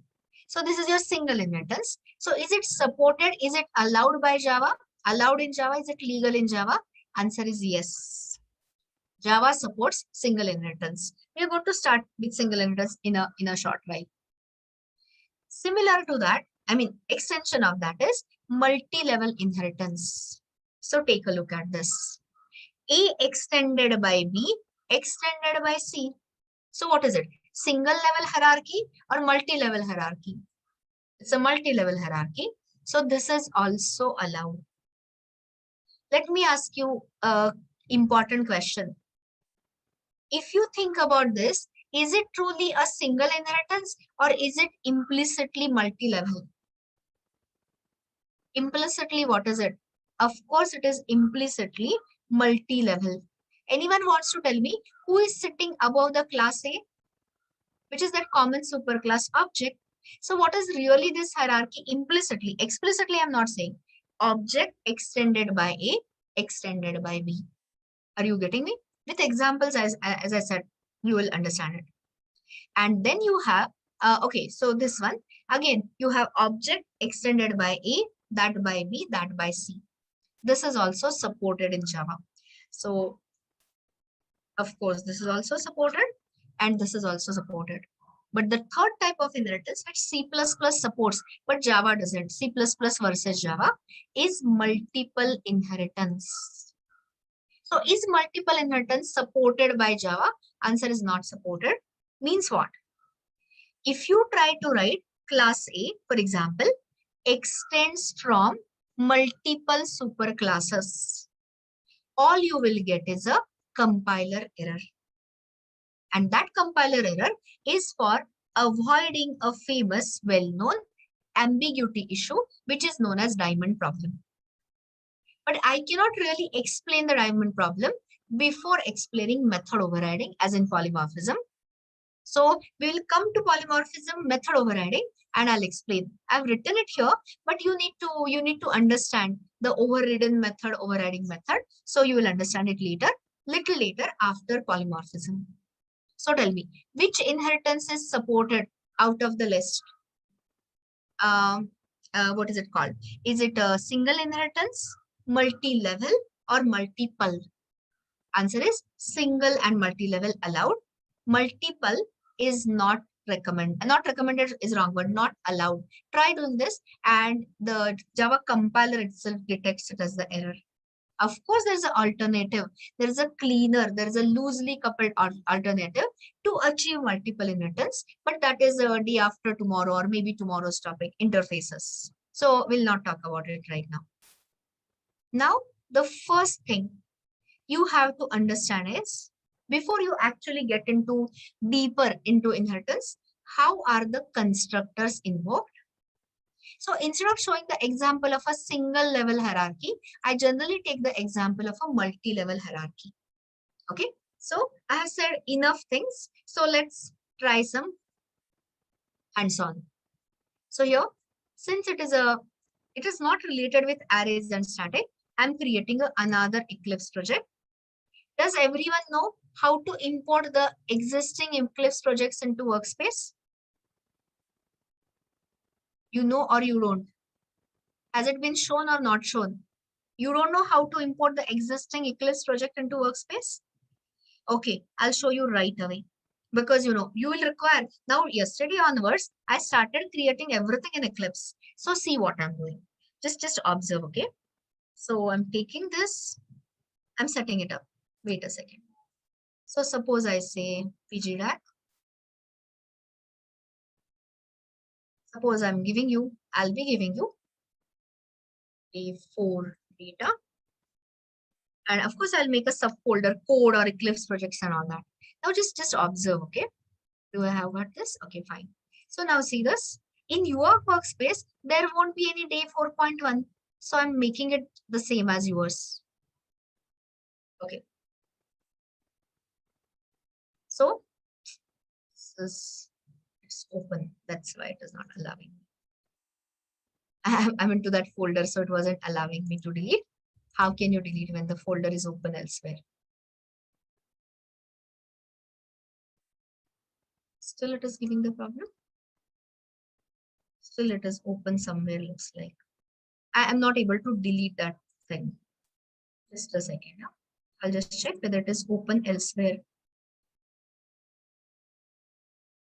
It's not actually open anywhere.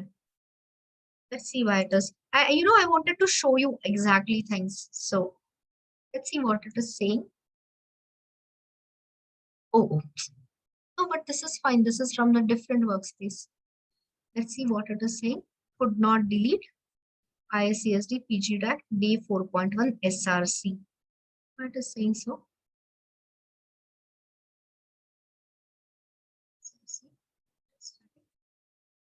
It's not able to delete that for some weird reason. I don't know really.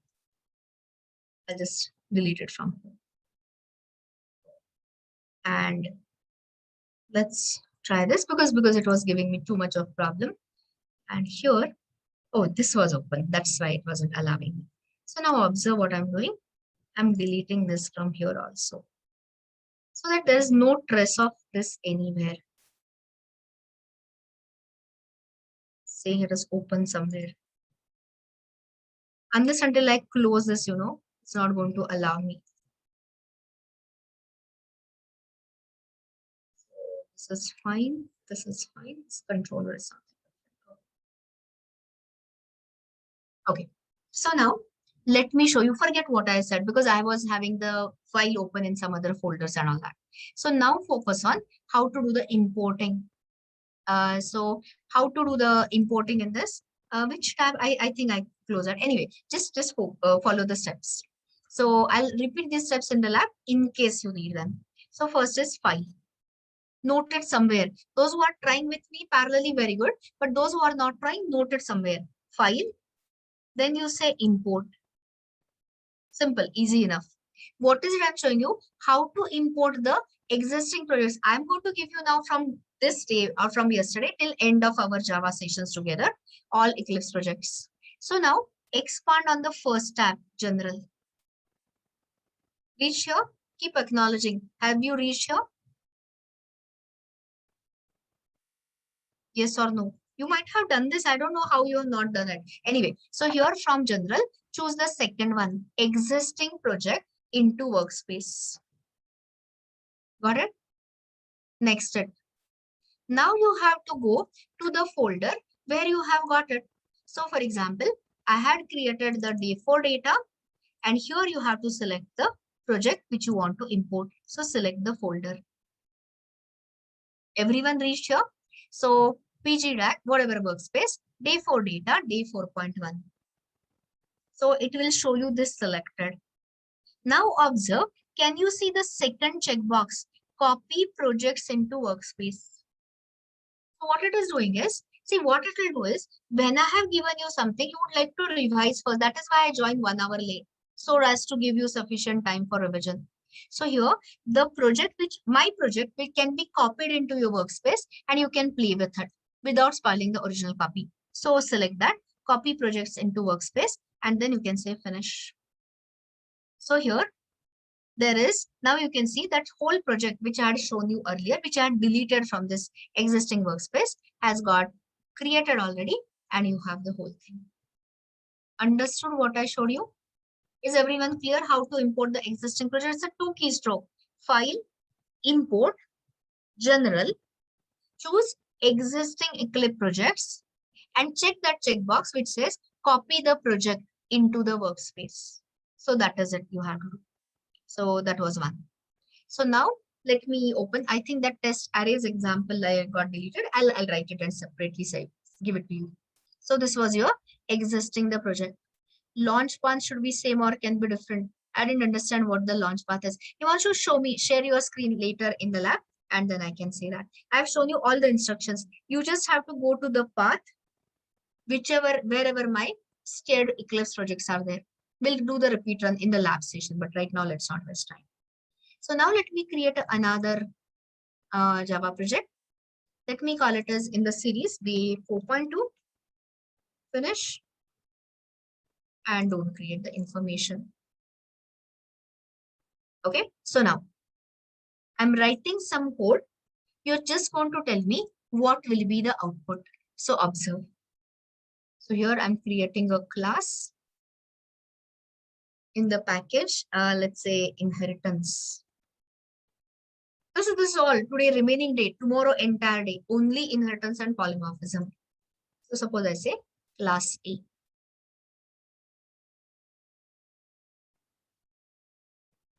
Keep observing because these are all popular questions. That's why typically I take it. And here can okay, I was going to make it in the same class, but it's okay. So now let me see. Keep observing, guys.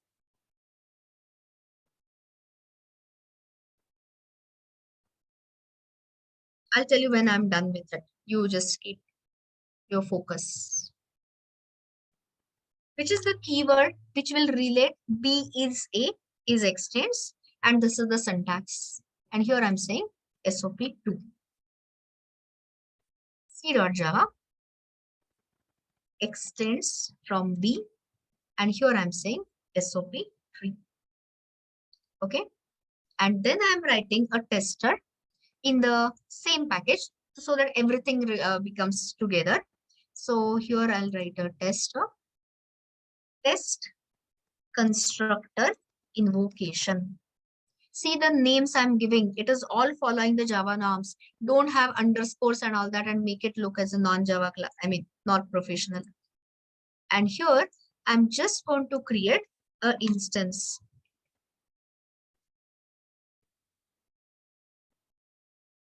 Okay. And all I'm asking you is, what will be the output? So before you start answering, I hope you have understood this. Sorry, just a second, guys. Give me a second.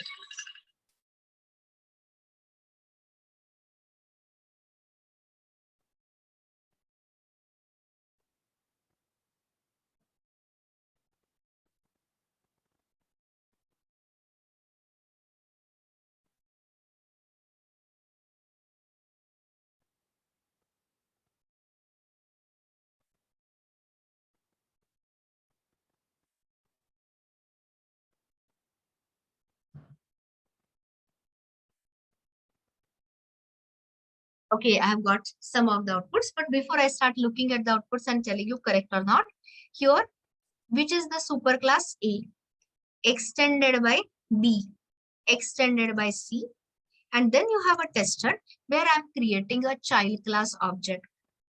So I'm getting the output correctly from your side. So the correct output is going to be, of course, 1, 2, 3. So I'll first run it in order to confirm. And as you had guessed, some of you had guessed, but everyone has to understand. So whenever any simple or complex test code is given, you should always start from the main class, or the main method is the one which gets called. So tell me, when you call this, can you tell me where the control will go? What will your JVM call? Answer that quickly. What is it we are creating? C is object. So where the control will go? It will go to C classes constructor. So open C.Java. But now, is it going to print this 3 directly? Absolutely not. Tell me something. Can a child exist without a parent, without its parent? Simple yes, no question. Of course, no. Java compiler understands this. The moment you say C extends B, and what it does is Java compiler implicitly adds a keyword. So before I give you the keyword, tell me, what is the keyword for accessing current class? What is the keyword for accessing current class is this. Which is the keyword for accessing the super class? Of course, the keyword is super. Like how I showed you, 2 usages of this. One is this dot width equal to width, or this dot x equal to x to unhide, unshadow. And one was to call the same class constructor. So here, one usage of super is super with the round brackets. Anyone wants to get it? Anyone wants to tell me? Do you have to write it explicitly or is it implicitly added by the compiler? E for explicit, I for implicit. So of course it is. So I'll mention, I'll keep it under comment, but to explain the flow, I have to tell you. So Java compiler, I'll write it in comment. Whatever I have not written in readmes, of course I'll write here in comment. Java C implicitly adds super. And what is that super representing? What does that super imply? A call to immediate super classes constructor. Okay. So now tell me, once you say super, where the control will go? Will it go to A's constructor or B's constructor? Of course, it will go to B's constructor. I've said, sorry. Immediate superclass. What is the immediate superclass of this? Is B. So tell me now, it's a repeat story. So tell me, will it call SOP2? Yes, please. Of course not. So what it will insert? What will your Java compiler insert? Super. A call to immediate superclass constructor. So now tell me. So here, where the control will go, guys? See, those who know Java, those who don't know Java are equivalent to me. So please respond. It will go to naturally A's constructor. So tell me, will it execute this line directly or not? Answer is not. That is what I can always check. Even with you are with Java or without Java, I can still say. Which is the implicit keyword? What is it implicitly added by the compiler here? Anyone? Extends, which is the universal superclass object. Are you getting me? So here also, implicitly, your compiler is going to add here implicit super. And here, which classes constructor, so Java C adds super. And which classes constructor will get called? Object classes constructor will get called. But object classes constructor does not print anything. So now object classes constructor returns. Control comes to this line. So that is when it prints 1. Okay. Now A's constructor returns. Where the control will return? To B. It will print 2. Are you understanding the return journey? Then this constructor returns it to what? C, prints C, prints 3 I meant. And that is where the, this is what is it called? That is where the constructor invocation is over. So be a little careful in answering my next question. How many classes will get loaded in the in your method area, meta space when I execute this? Count and answer properly. You're absolutely right. One is object, A, B, and C. Okay, so these will be the classes. So here we are going to draw it a little later. I'm just warming you up in inheritance. So when you are a little bit prepared, we will draw the memory diagrams and all that. Classes that get loaded in your method area are, the first one which gets loaded is object, then followed by A, followed by B, followed by C. Okay, but here next question, for this line, guys, I'm talking about this line because otherwise things will differ because strings and all are there. Anyway, how many instances in the heap? So for this particular line, can you tell me how many objects, how many instances are created in the heap? Getting all possible different answers. Correct answer is 1. So parent classes are not instantiated. Okay, so there's only one instance which is created in the heap. When I say instance, first pointer is what? Class pointer, CP. And that CP will be pointing to the loaded C class. All of that is very deep. So I'm just telling you the number of instances which will be created in the heap. Why you are unmuting yourself all the time? Please, please don't do that. It causes a lot of disturbance. So here, the classes which will get loaded are of course object ABC, but the actual objects, actual instances will get created in the heap will be 1. So more on this memory picture after I write some code, not immediately, but these are the correct answers. So I have given you enough in the sense sufficient information. Now let us see your clarity. Let's see whether you can answer my next set of questions. Give me a minute.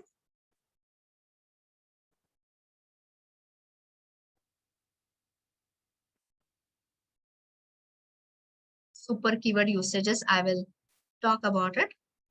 So this is what we are going to solve. But of course with your inputs. So I'm showing this. I'll just increase the page size.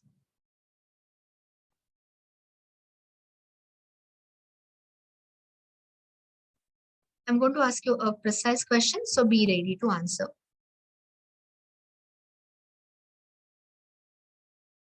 Okay, so this is your question coming up. So here, read the question.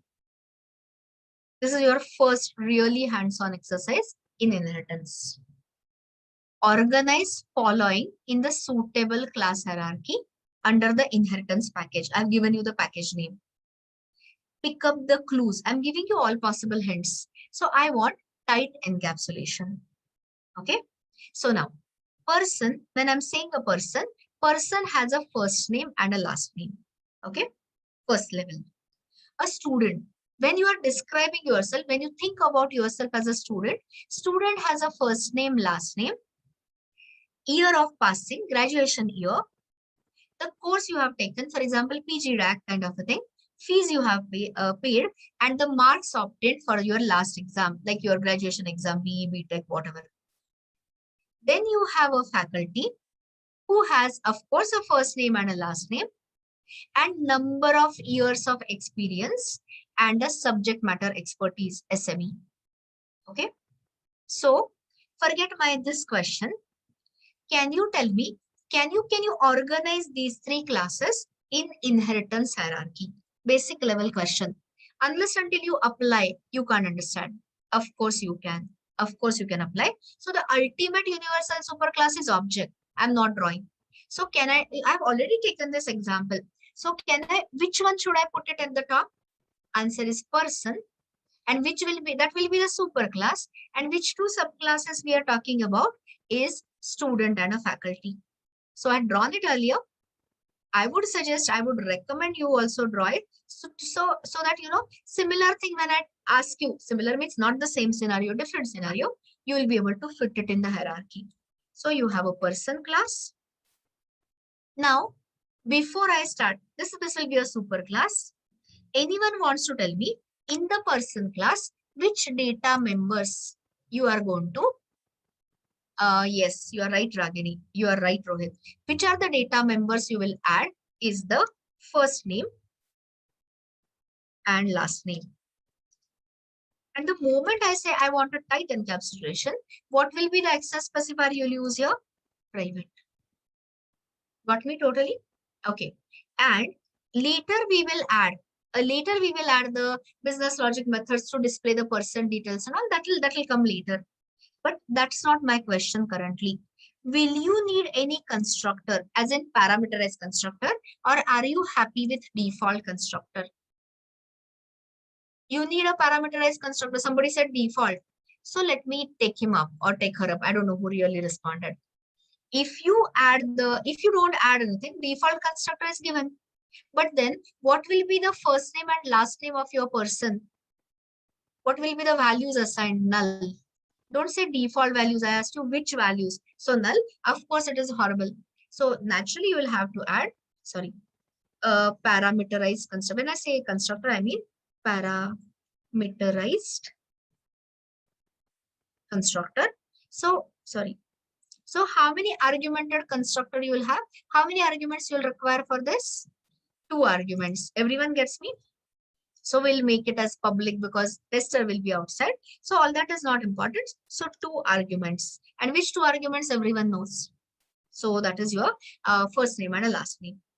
All clear? So currently I'm not going to add anything else. 2 data members and the suitable constructor. That's your superclass.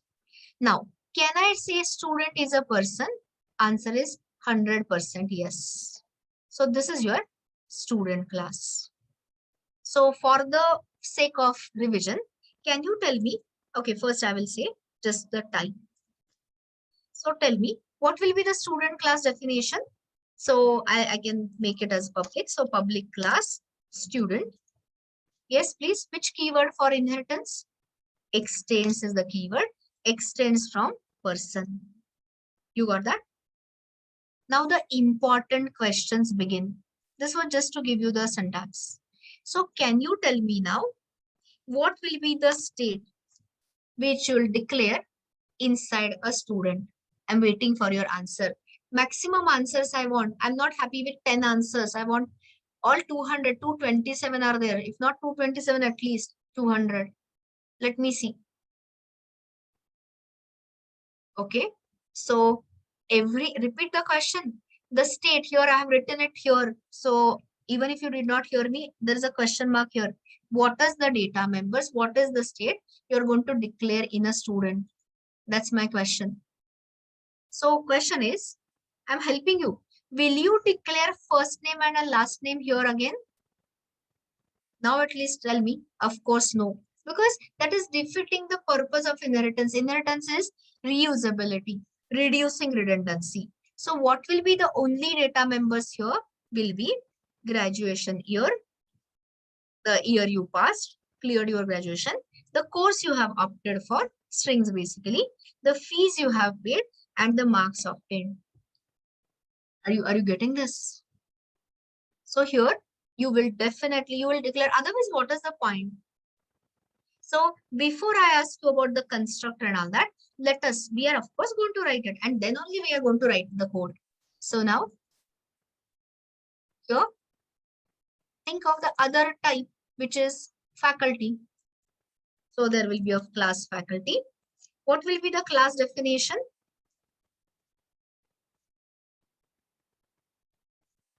Extends from person. Extends person. I think everyone is clear. Now, can anyone tell me what will be the state here? What will be the data members? Of course, it will be all tight encapsulation throughout. So tell me, I'm waiting for the answer. It's now easy. So years of experience and the subject matter expertise. Because it is going to inherit. Whether it can access or not is a different story. But we'll go there gradually. So state will be years of experience and then the subject matter expertise. Sorry. Is everyone 100% clear so far? This is what I meant. What you have to do is when you apply inheritance, you just have to pluck out, remove, extract common features and push it to the superclass. Any common data members, any common behavior, push it to the superclass. It's a simple design technique, design rule. Okay, so we have done that. Now be little, careful in answering. So tell me, if I don't add any constructor here, I'll write in this because sometimes you don't understand my question. If you don't add, you keep the answer ready. If you don't add any constructor in student class, what will happen? So your choices are compile time error, run time error, or the wrong output, as in null values and all that. You got my 3 options: compile time error, runtime error, or the wrong output. Correct answer here is compile time error. Somebody said compile time error. So they have to tell me So the correct answer to this question is these are all popular questions. So you will definitely get Java C error. Some of you are saying, so explain why compiler will throw you out. I'm going to show you all this in 2 minutes. So I'm just preparing you. Why compile time error? So many said compile time error. Now you have to specify. No, I'm asking you, I'm not asking you what you have to do, Yash. I'm asking you why you will have compile time error. None of the answers I can accept. Person have a parameterized constructor. Okay, Pushkaraj is closest. Okay, so this it's not a difficult question at all. So tell me, let me take you there. If you don't add any constructor in the subclass, what will Java compiler supply in the student class? A default constructor. Default argumentless constructor will be supplied here. And what will be the first statement of that default subclass constructor? What will be the first statement? Super followed by round brackets. And which is the immediate superclass here? Person. And does person class have any default constructor? No. So compiler will throw you out saying not, not found the symbol. That is, it cannot find the default constructor. So that is the reason, since you have not supplied any default constructor here, it will throw you out. So what is the good solution? I'll give you two solutions. Supply a default constructor, solution 1. The solution 2 is add a parameterized constructor and invoke this constructor on your own. Second option. Which option is a better option? Of course, it is the second option.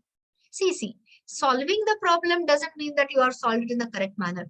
So I can always add, by the way, I'm going to show you all this. You can always add a default constructor here that will satisfy compiler.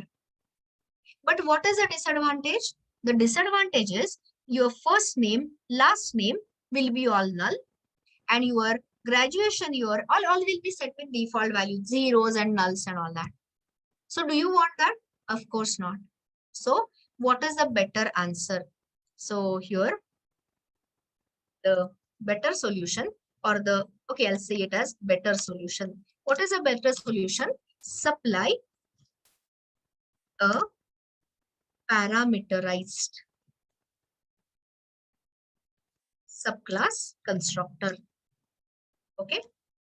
So now the second question.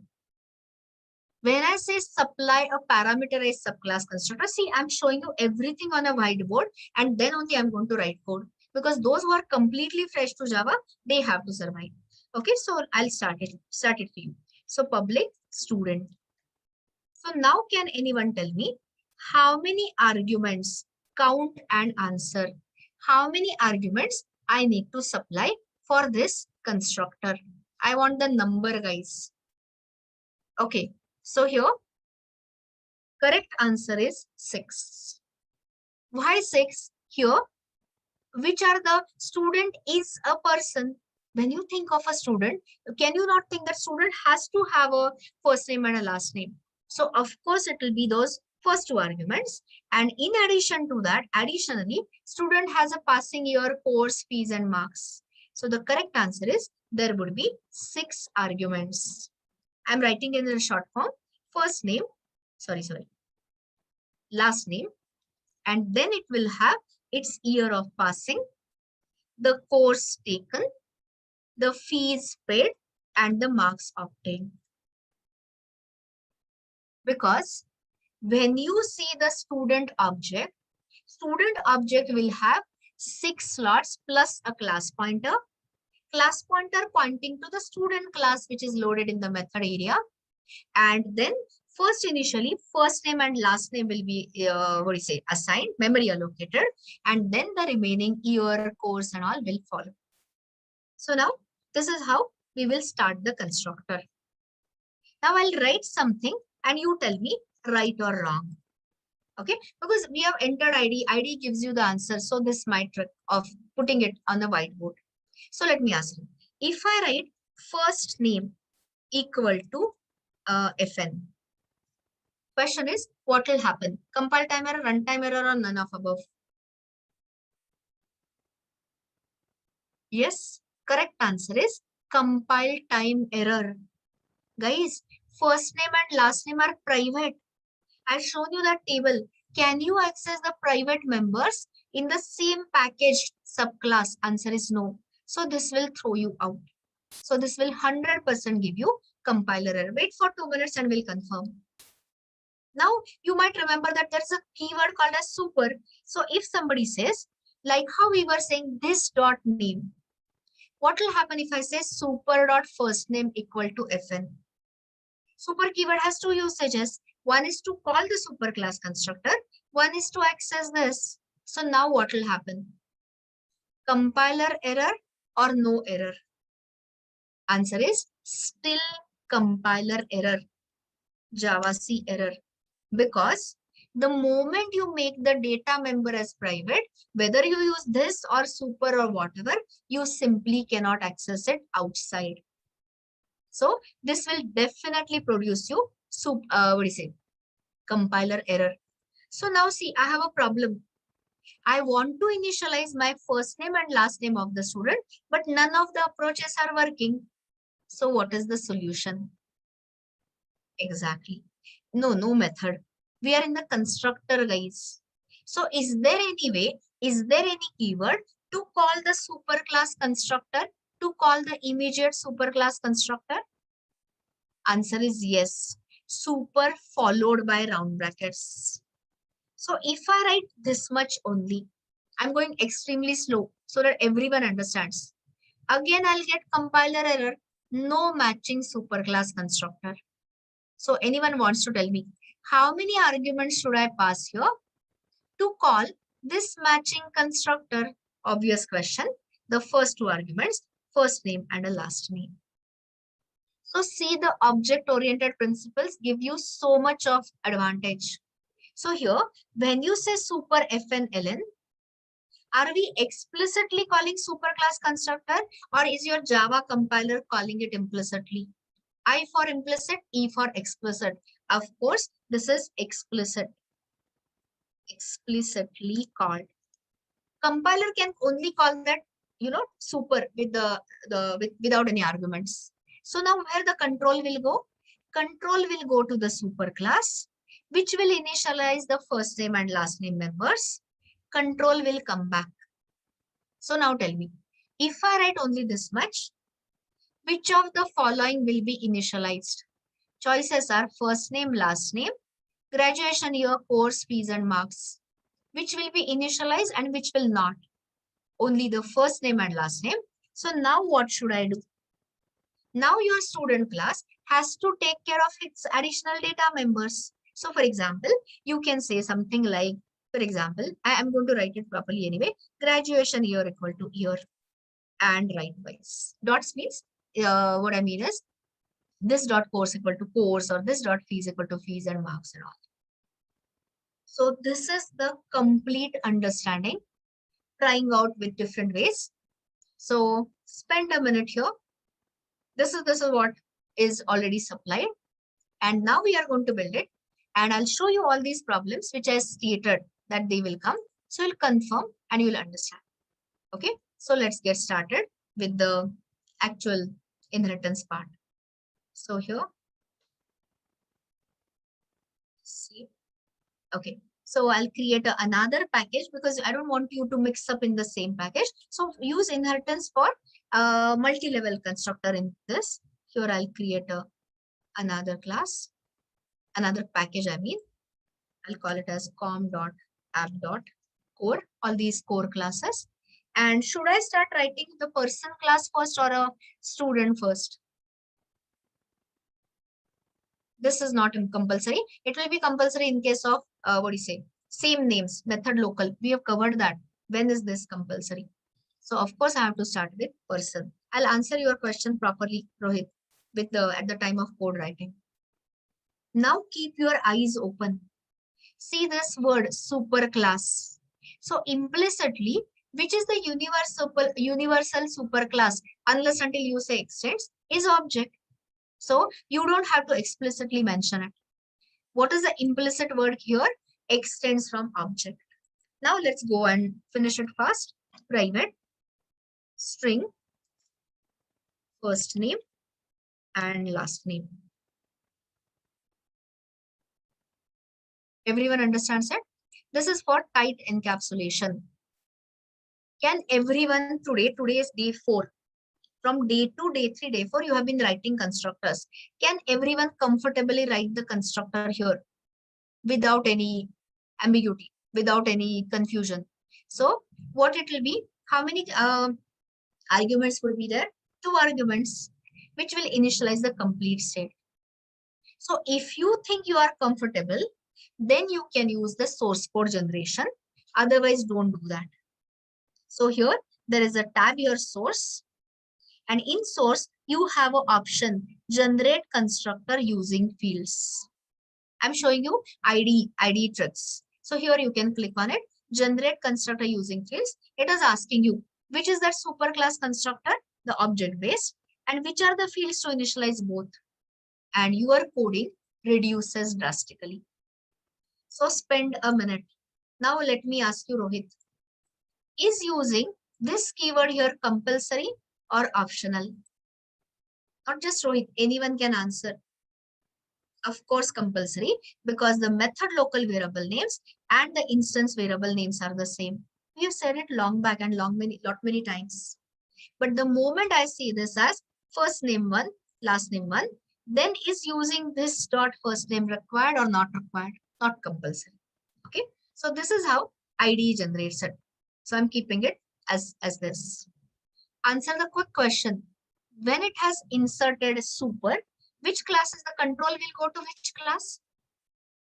Object class. So whether you write it, this is IDE generated code, so it will be always precise, or whether you comment it does not matter. So tell me, 100% clear so far? The person class is totally clear? No questions. Okay, so what I'll do is, here I'll just mention, so that you'll be able to find out the flow. In persons constructor. So you'll know exactly what is happening. So this is done. Now I have already explained you the things. You will just tell me again. So here there's a student class which we are creating. So tell me, what should be the class definition? Is it correct or I need to add something? Is student a person? Yes. So what should I say here? Extends from person. Absolutely correct. And see the fun. Unless until you observe, you don't understand it at all. So tell me, guys, I have taken this just 10 minutes ago, but I don't know whether you understood it completely. So tell me why there is a compiler error. I precisely asked you this question on a whiteboard. You can see, can you all see there is a compiler error here? Why? Wrong, Rishikesh, you're off track totally. He's saying import karna padega kya? They are all in the same package. So where that import is? Guys, just 5 minutes ago, I explained here. If you don't add any constructor in the student class, Java compiler error, because guys, your short-term memory has to increase. Here, when you don't write a constructor, compiler will insert the default constructor and it will try to call the default superclass constructor. Just few minutes ago, I said. So, another question for those who are still confused. There's nothing to do with private. There's nothing to do with importing. All wrong answers. So now, can you remove this error, compiler error, without touching the student class? Yes. Answer is yes. No, don't say just yes. Tell me how. Of course, it is the answer is yes. So here, just add a default constructor. So I'm saying, see what I'm showing you the shortcut. So I just said person and control space. And here, I have added the default constructor and see magically error vanishes. Understanding or lost? You have to. Lost, you are saying, Rohit, after spending so much time, meet me in the lab one-on-one. Because I said all these things twice just now. Here, when I don't add the constructor, what will Java compiler add? Tell me, guys. No. Tell me. I'm going to ask you a question. Then even if I get one answer as lost, I have to ask you questions. So actually one person should answer, Rohit, because he said last. Here, JavaC will add a default constructor. And what will be the first statement of that default constructor? Super. And where the control will go? To this. And now you have provided the constructor.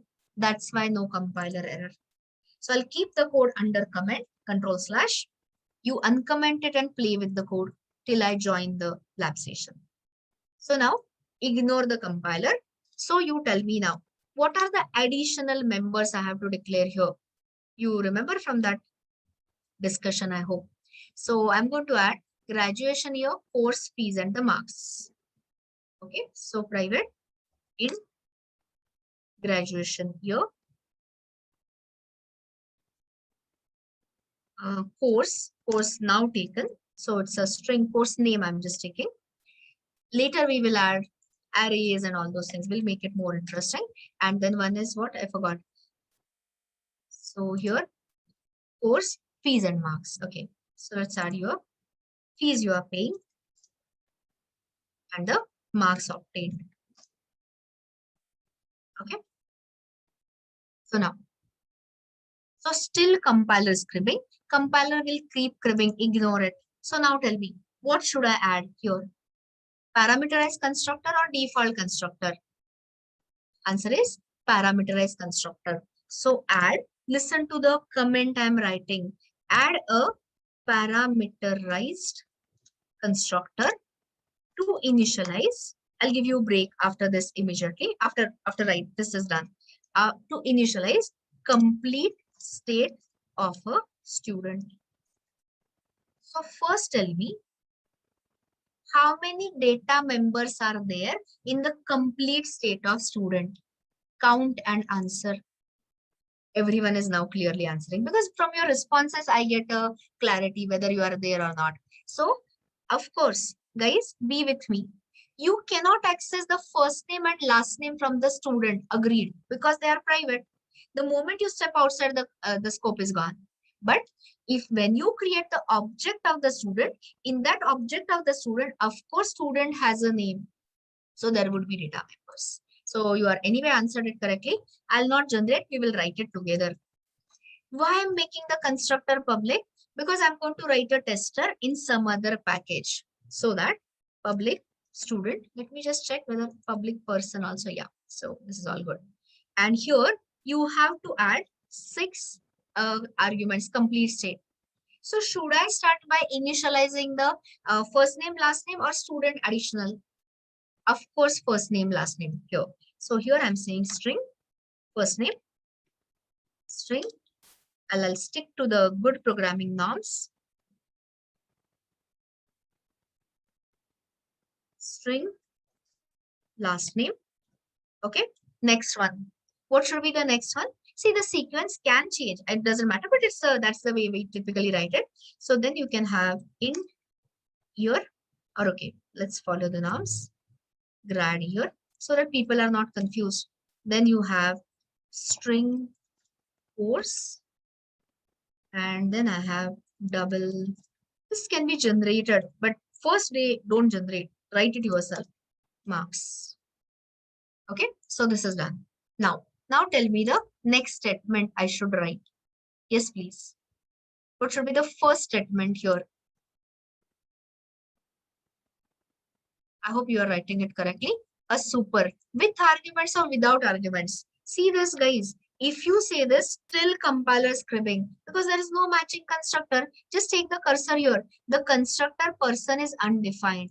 So you have to call a matching constructor here, which has 2 arguments. So here you simply call, this is super keyword to call the parameterized constructor. So you can pass a first name and a last name. As simple as that. Okay, super first name, super last name. So everyone knows super means the control will go to the immediate superclass constructor.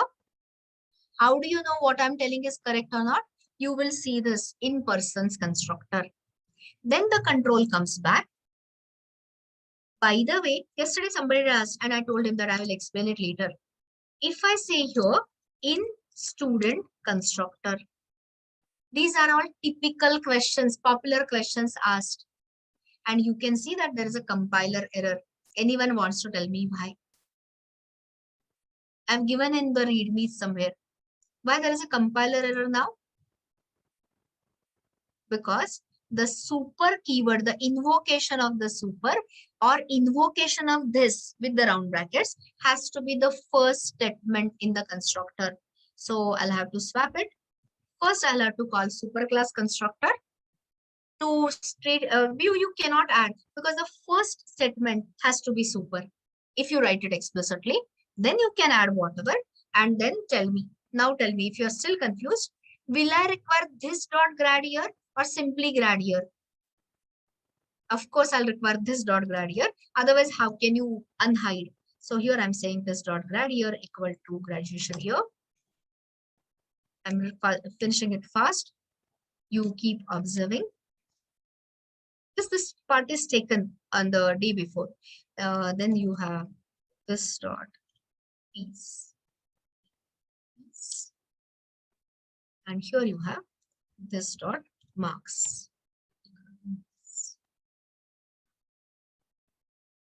So tell me, is the entire constructor creation clear or not clear? Why we had to give the 6 arguments? Because we wanted to initialize the complete state of a student. If you don't use this, who is going to initialize the private members inherited, which are not accessible? So we had to call the explicitly superclass constructor. Control comes back here, and then you are initializing the remaining state of the student. So this is what is typically done for constructor invocation.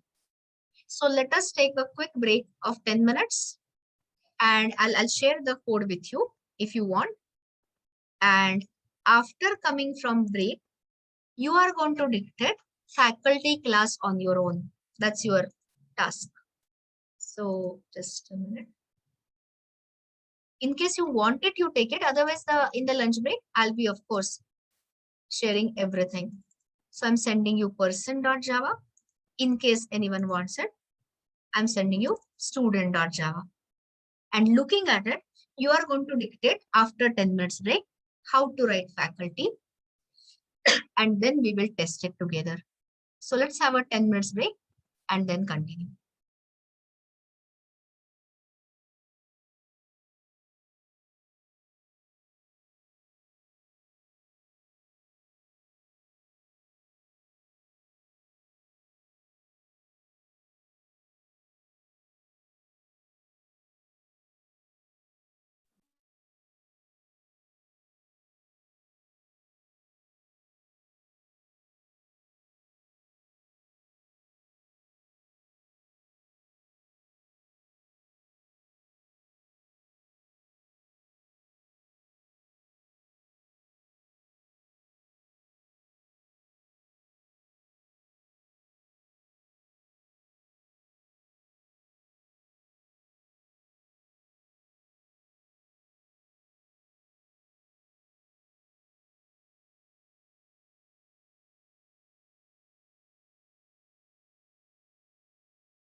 Okay, so good afternoon and welcome back.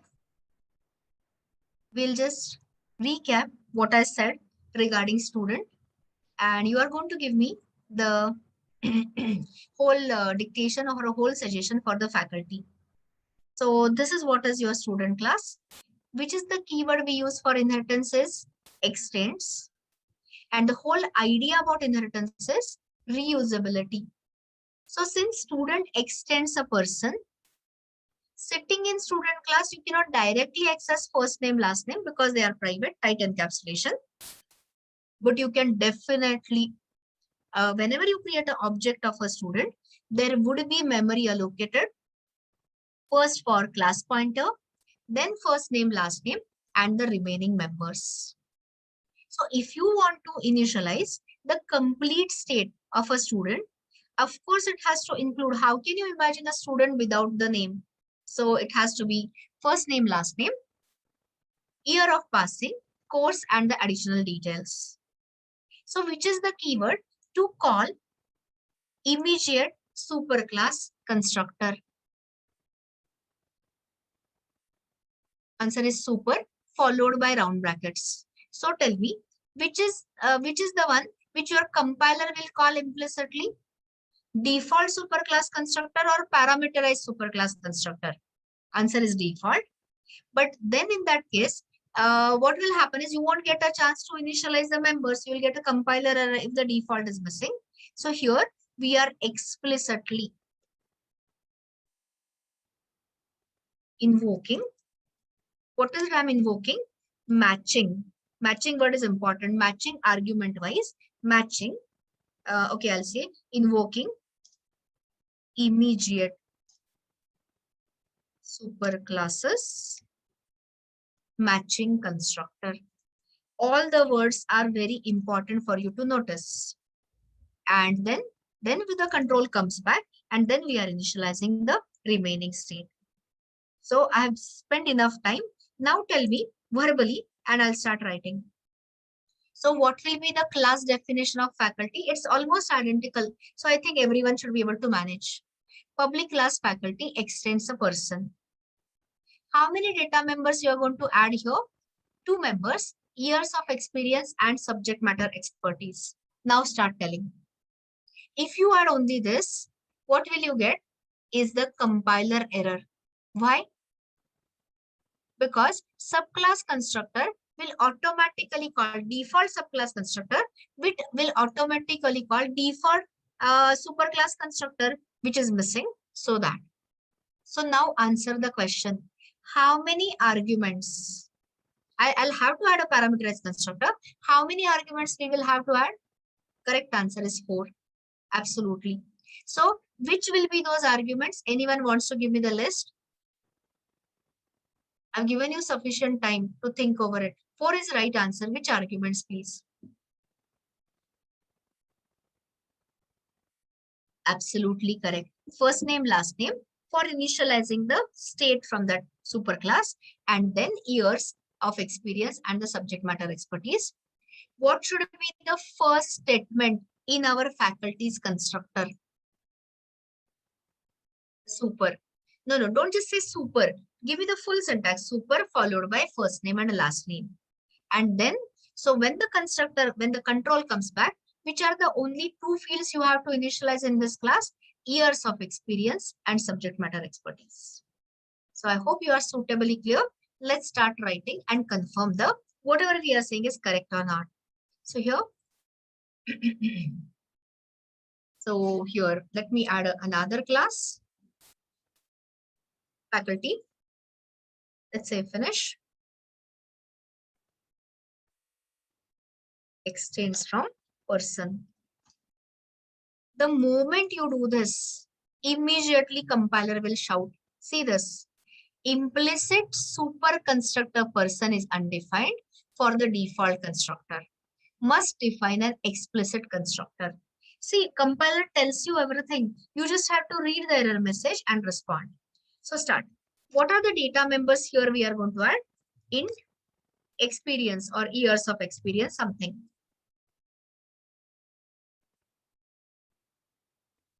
And that the next one is your, sorry, NC experience, and then I will say the subject matter expertise. So which is the, what is the expertise area, which is the domain a faculty specializes in. So you can think of it as a domain, subject matter expertise, whatever. Now your participation begins. Still your compiler is shouting. Still there is a compiler error. So let us have the faculty constructor.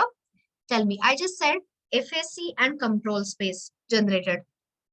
You already answered, so I'll not bore you again. String. Do I have to stick to that name, FN, first name and last name? Absolutely not. Programming, good programming practices you stick to, but I just want to show you on your first day of inheritance, I can have any name here. Okay. This is a method local variable names for this constructor.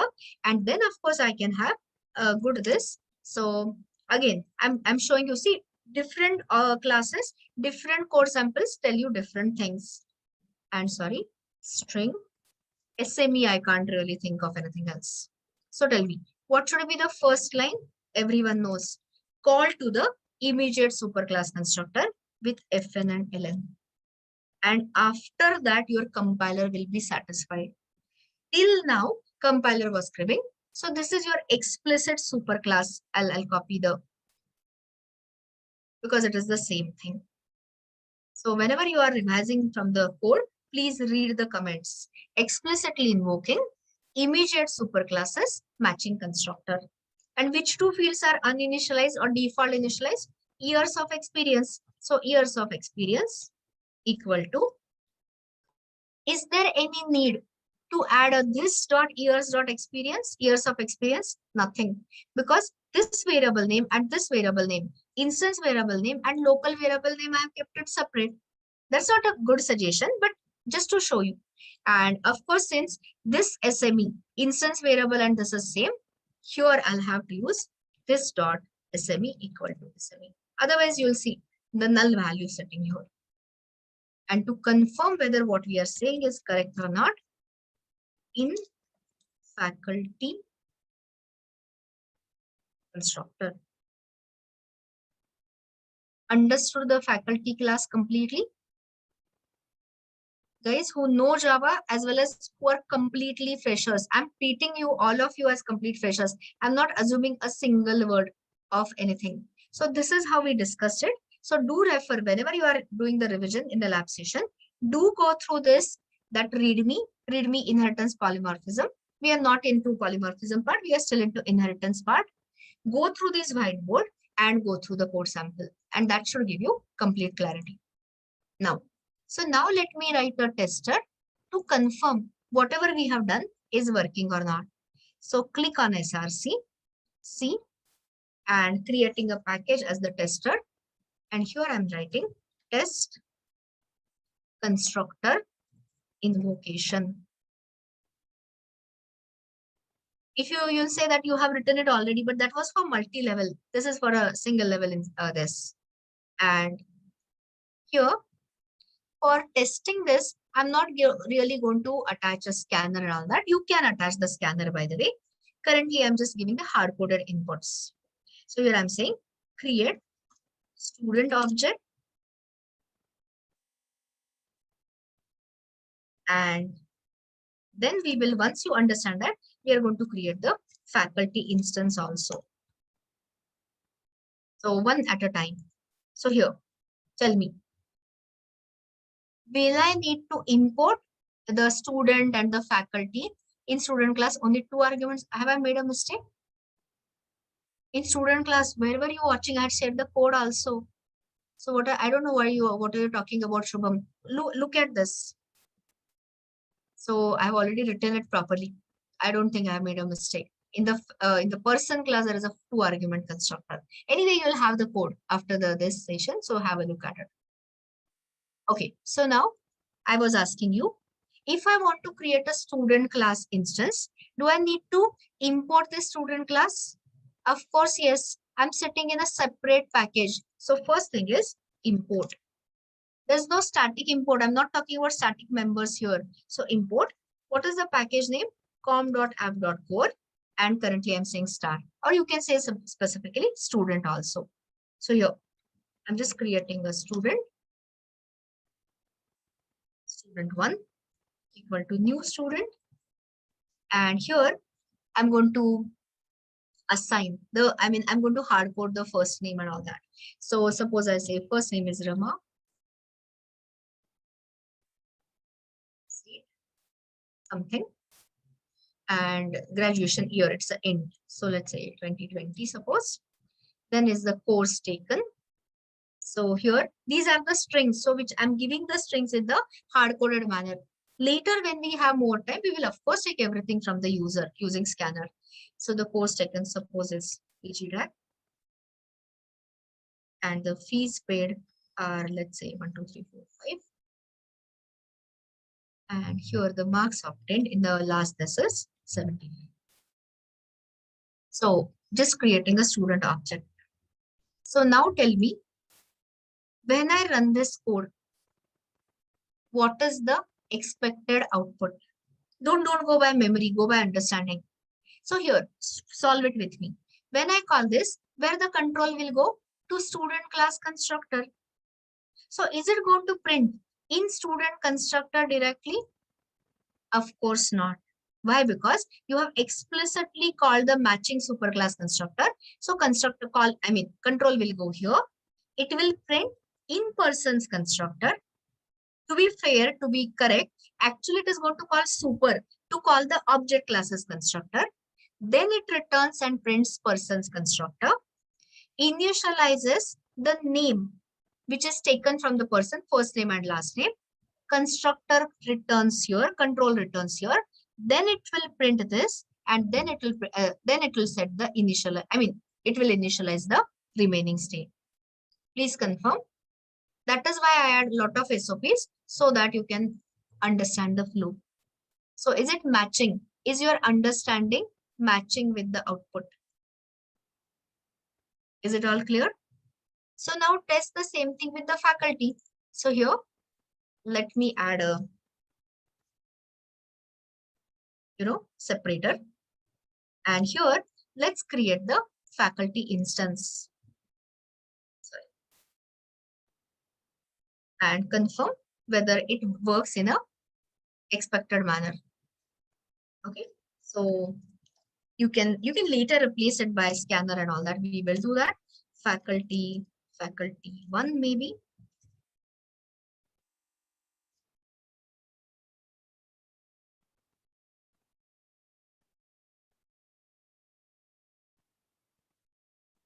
Some name.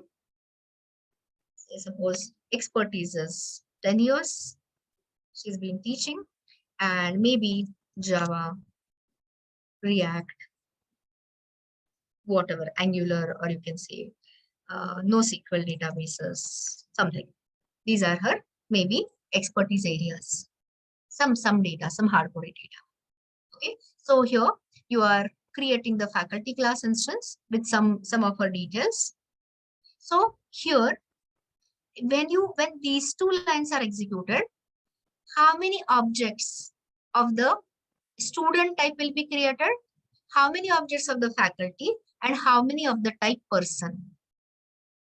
Student 1, correct answer. Faculty 1, correct answer. And how many type of objects of person? 0 is the correct answer. And later when I show you memory pictures tomorrow morning, that is. Or if we get time in the lab, we can do it in the lab also. But that depends on how much is backlog and all that. So your answers are, by the way, correct. And just confirm, observe and conclude. So I hope everyone had understood this for creating, initializing the complete state of student. And this is the similar thing for the faculty. So after spending this amount of time, please tell me honestly, openly, is the constructor invocation in inheritance hierarchy and the meaning of super keyword clear or not clear? And like I said, I will give you exercises to ensure that you are completely clear on that. Okay, so now I'm taking you to the next topic. We have still time. So here, take a look at the output and answer my simple question. This is fine. Using this output, you can see the constructor invocation and all that. But are we able to display the student details, or are we able to display the faculty details? Are we displaying it currently? Currently, answer is no. So let me ask you. Let me ask you a simple question. So I want to here now the next thing. I've got my student, I've got my faculty. Okay. So here now I want to display the student details, and later, of course, I want to display the faculty details. So display means SOP. So will I be able to access? Can I say SOP student one dot first name, or student one dot last name, or student dot marks? Of course not. Why not? Because everyone knows the answer. They are all tightly encapsulated. It is all private. And how can you access a private member outside the, what do you say, outside the class, outside the package? Impossible. So, of course, you will have to write a method. Everyone agreed with me? Everyone agrees? We'll have to write the method here. So tell me. Yes. So yeah, I was asking you how. So somebody has already answered me, write a getter. Okay. So now count and tell me, if I want to display complete state of student, how many getters I will have to add? I got the answer immediately, 6 getters. And likewise, for faculty, how many getters I'll have to call? Everyone gets me? 4 getter. Excellent, guys. See, those who don't understand have to ask me either now or more time is always in the lab. So lab is the best time to have any question answer session. Anyway, so you have answered correctly. So now let me ask you the next question. Writing 6 getters and getting the job sounds a cool idea, or writing single method and getting the job done sounds better? Yes, please. Of course, writing a single method. Okay. So I am not denying your answer. Of course, your answer is a correct one. I mean, I can do that, but I'm saying you don't require all of that effort. Okay. So here, instead of writing 6 getters, how about combining all the details in a single method?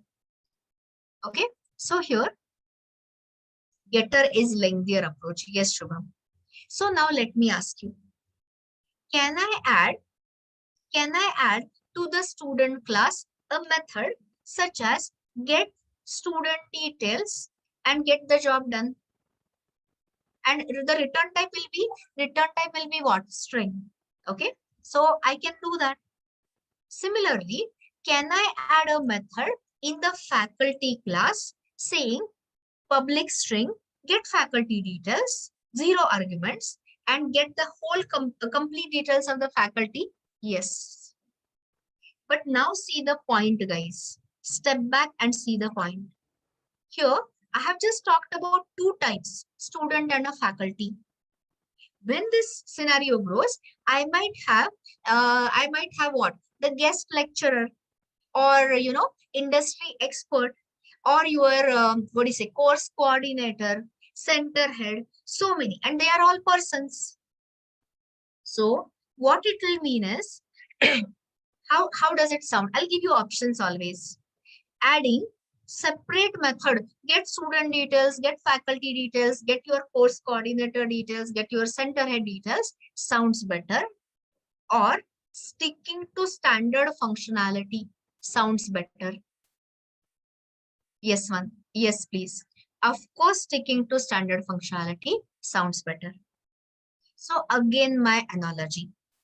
The analogy I had given you some time back was, suppose you have inherited some house, from your ancestors, from your parent, or from your grandparent, I don't care. But you don't like the look of it. So is it compulsory that you inherit it as it is, or do you get a chance to modify it? Answer is, of course, you have a chance. Of course, there could be some legal cases and where your ancestor says, no touching my property, either take it or leave it. I'm not talking about that. So in general, you have a chance for modifying. So is there any standard behavior already defined in the ultimate superclass, which is your object? Answer is yes. Those people who know Java are already giving me the solution. I'm purposefully ignoring because I'm talking to the crowd who doesn't know a single word of Java. Okay, so here, which is the ultimate superclass, which is the universal superclass of all Java classes, guys? Object. So now, compulsory work. Don't sit, don't log in without your Java docs ever. So go to the ultimate superclass. Go to any class and can you see this? What is it you are looking at? Nothing but inheritance hierarchy. So from any class, the superclass is object. So click on object. Okay. And here there are standard five methods in Java, core Java I'm saying, which you have to understand inside out.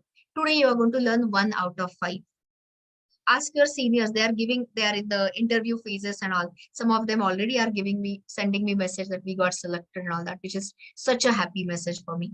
Anyway, so coming back to the point, the methods are toString, equals, hash code, which belong to the object class. And then there is something for sorting called as compare and compare to.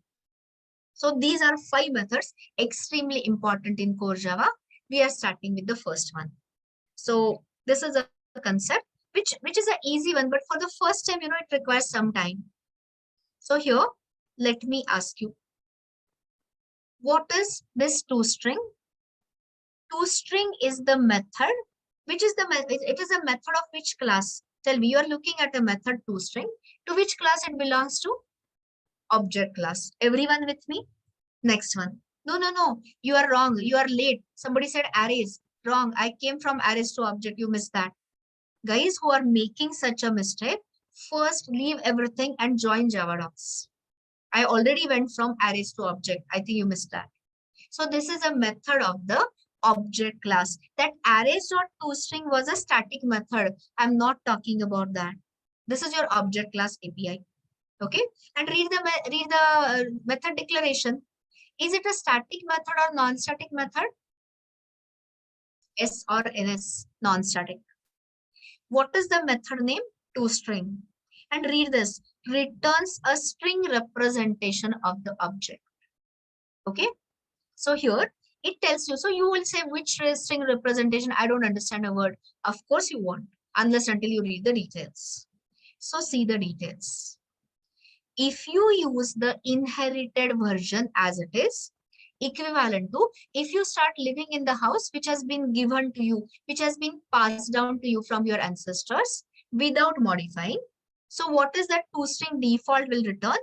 It will return you the fully qualified class name followed by @ symbol. And what this returns is nothing but the address. Hash code is nothing but the internal address representation. So, step 1, are we going to inherit this toString method? Answer is yes. Then I'll ask you, are you happy with the output? If you are happy, story over, lunch break. If you are not unhappy, we'll do something something more interesting. So let me ask you from the code. I hope you read this.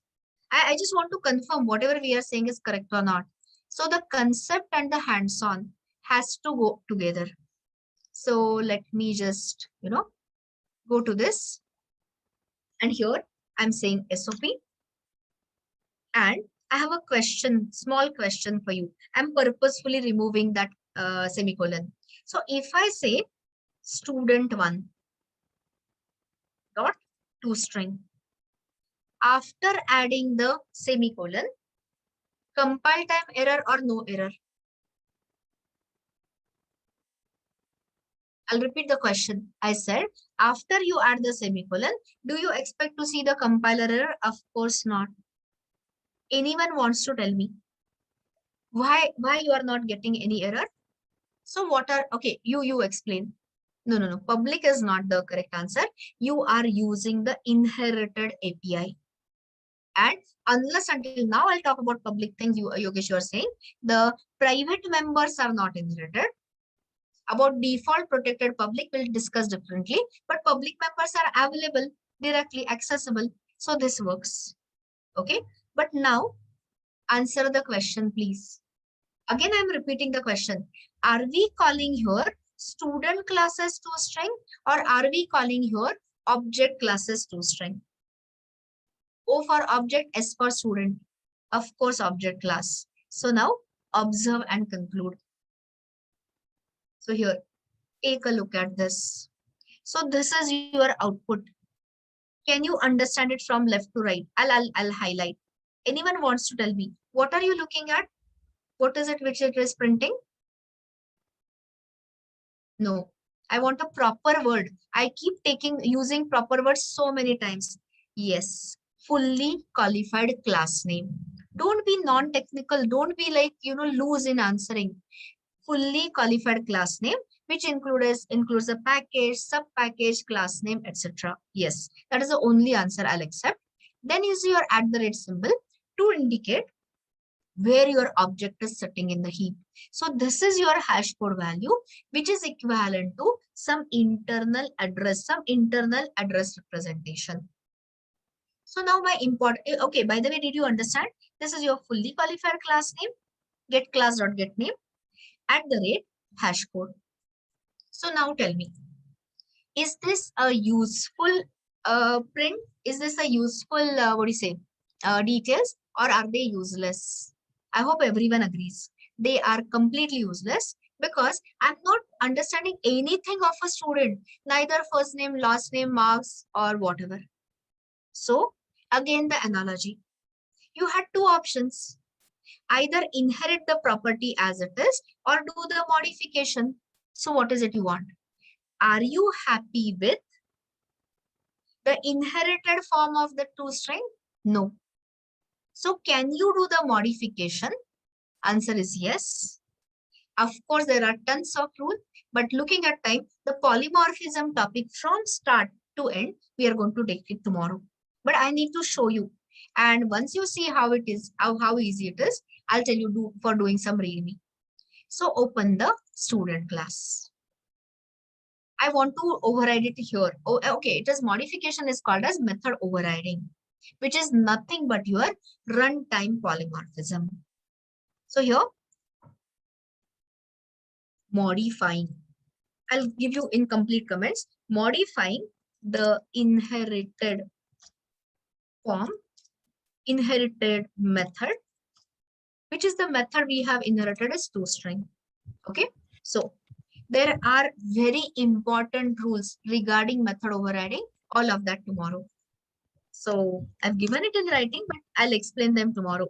So here, don't change the method declaration, public string toString. So this is same.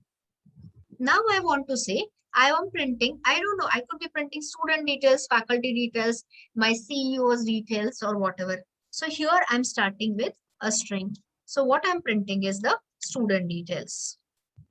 Now tell me, here I want to print the first name and the last name of the student. So can I access it directly? Can I say first name here? After I place the semicolon, compiler error or no error? People are saying yes. People have forgotten about access specifiers. Guys, there's a compiler error here. There's no first name here. So I'll ask you your yesterday's question. Can private members be accessed from the subclass in the same package? Of course not. Right? So what is the solution? I'll ask you. I'll show you. So here, okay, protected we are not doing today. So can I say super dot first name? Again, it fails. Because even when you say super dot, the member has to be accessible. Member has to be visible. So you cannot do this. So which is the option you are suggesting, guys? I got an option as getter. But I want to access the last name also. So how many getters I'll have to write? 2 getters. Is there any way to reduce it to 1? Answer is yes. So here, pause here. Come to the person class. Tell me. No. We are not going to get details ever. We are sticking to toString. I'm asking you a question. All this I will repeat tomorrow. I know it is fast. Can person class modify means override the inherited toString method. It's a Boolean question, yes or no. Answer is yes. Why? Because person is an object. And you will see that tomorrow when I give you the rules, any method which is not private, not final, not static can be overridden. So all those rules tomorrow.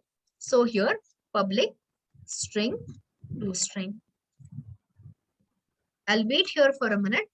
You tell me what should I return here? What should I return from here? Yes, I can return the first name as well as last name. See guys, I'm not saying getters will not work. I'm just telling you how people do it in a standard manner. So I can say here return. I'm not giving any header such as person because student is what I want to instantiate or faculty is what I want to instantiate. So of course I can I access my first name here? Yes. I don't require this dot first name. This is added implicitly. Just add a separator and add that last name. Sorry. So this is, tell me, what we are looking at, is it the object classes toString or is it the, yes, I've written the question. That was a question, Kunal. All these repetitions and all in the lab session, guys, because we are already running out of time. Here, I'm giving you answer in an indirect manner. What is this? Is it a person's toString? Is it an object's toString? Or is it a student's or the faculty's toString? Person's toString.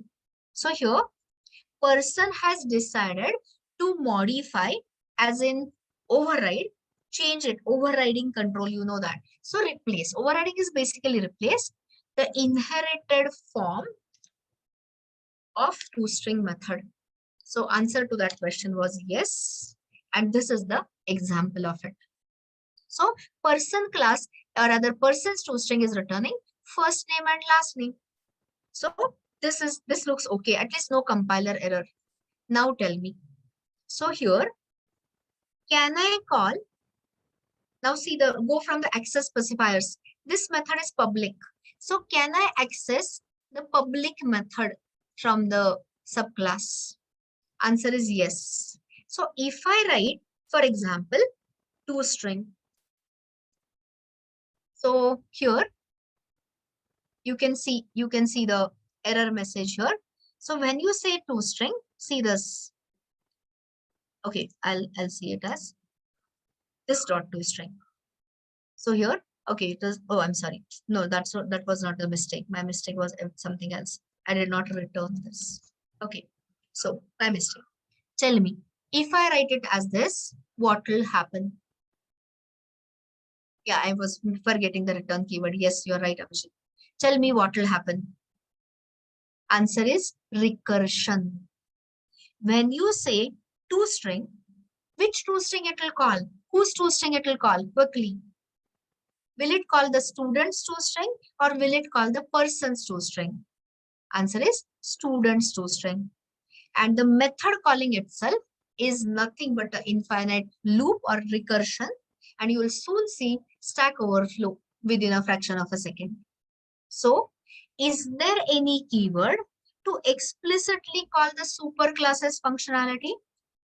You know the answer. What is that keyword? Super. So see, I've shown you two usages of super. One was to call superclass constructor. And here is the another usage of super to call inherited visible methods, members from the superclass. So here I can say super.toString. So now tell me, when I say super.toString, will it go to person's toString or object's toString? P or O? It goes to the immediate superclass, which is your person. And then once I have initialized that, then I can initialize the, not initialize, I have called that. Then I can say, I can show the remaining state. So I'm saying that. So next is what? Passed or graduated in. And I can add the year of graduation. So I think this you will understand. course taken. So which is the course you have opted for? So this is your course. And what is it? Fees paid.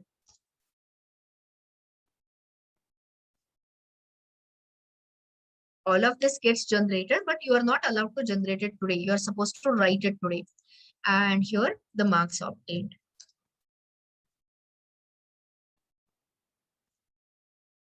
If you use the keystroke Control Shift F for automatic formatting in Eclipse. So tell me, are we returning the complete state of student, no state of student, or partial state of student? Complete state of student. Which part is returning the parts mentioned in the superclass? Super.toString. And what are those additional members where they are getting access in the remaining part? Okay. So now see the fun.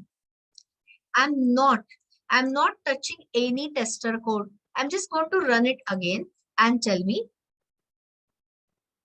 from the output. It is so clear. So which classes, which method is getting called here for the last in the last example? Is it calling objects to string, persons to string, students to string, all of above, none of above, and all of that? Answer is it is calling the students to string. But in students to string, we have access super.toString. So this is based upon the person as well as students to string.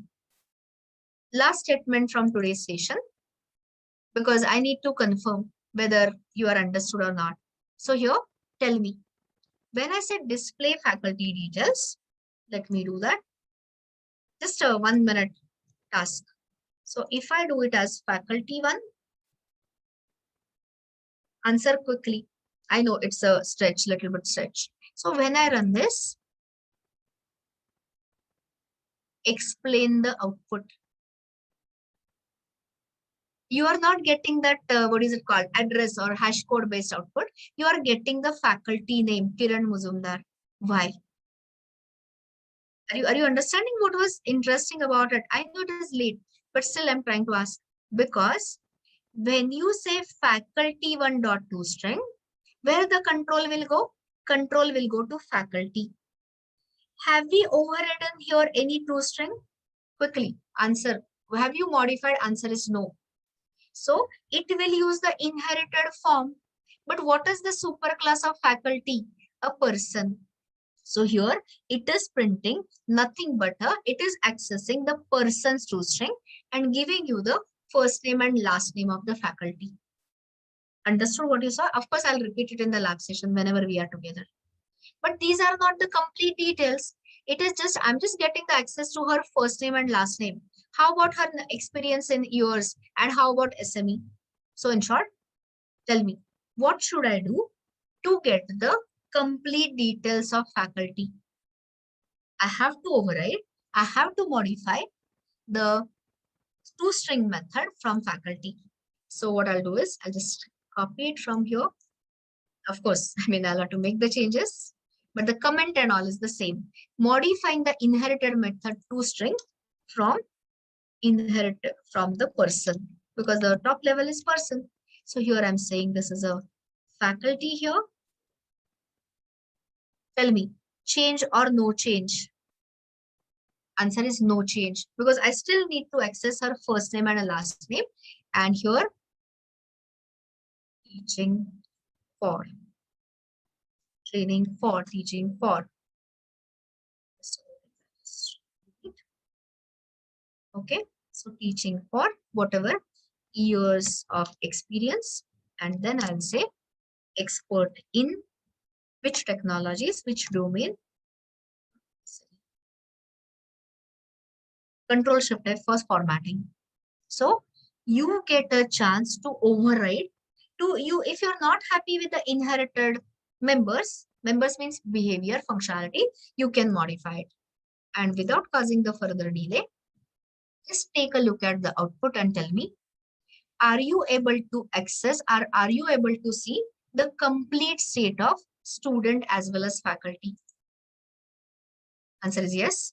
That is more than sufficient for D4. So I'm stopping here. Of course, we are already got lesser crowd to 214. You understood. I mean, we talked little more on the concepts and did the hands-on also. So you are supposed to revise from that sequence document, the README, everything I'll mention in core Java assignments. So please go through it on your own in first 1.5 hours. And of course, I will join you and solve any queries, any questions hereafter. That will be all. See you.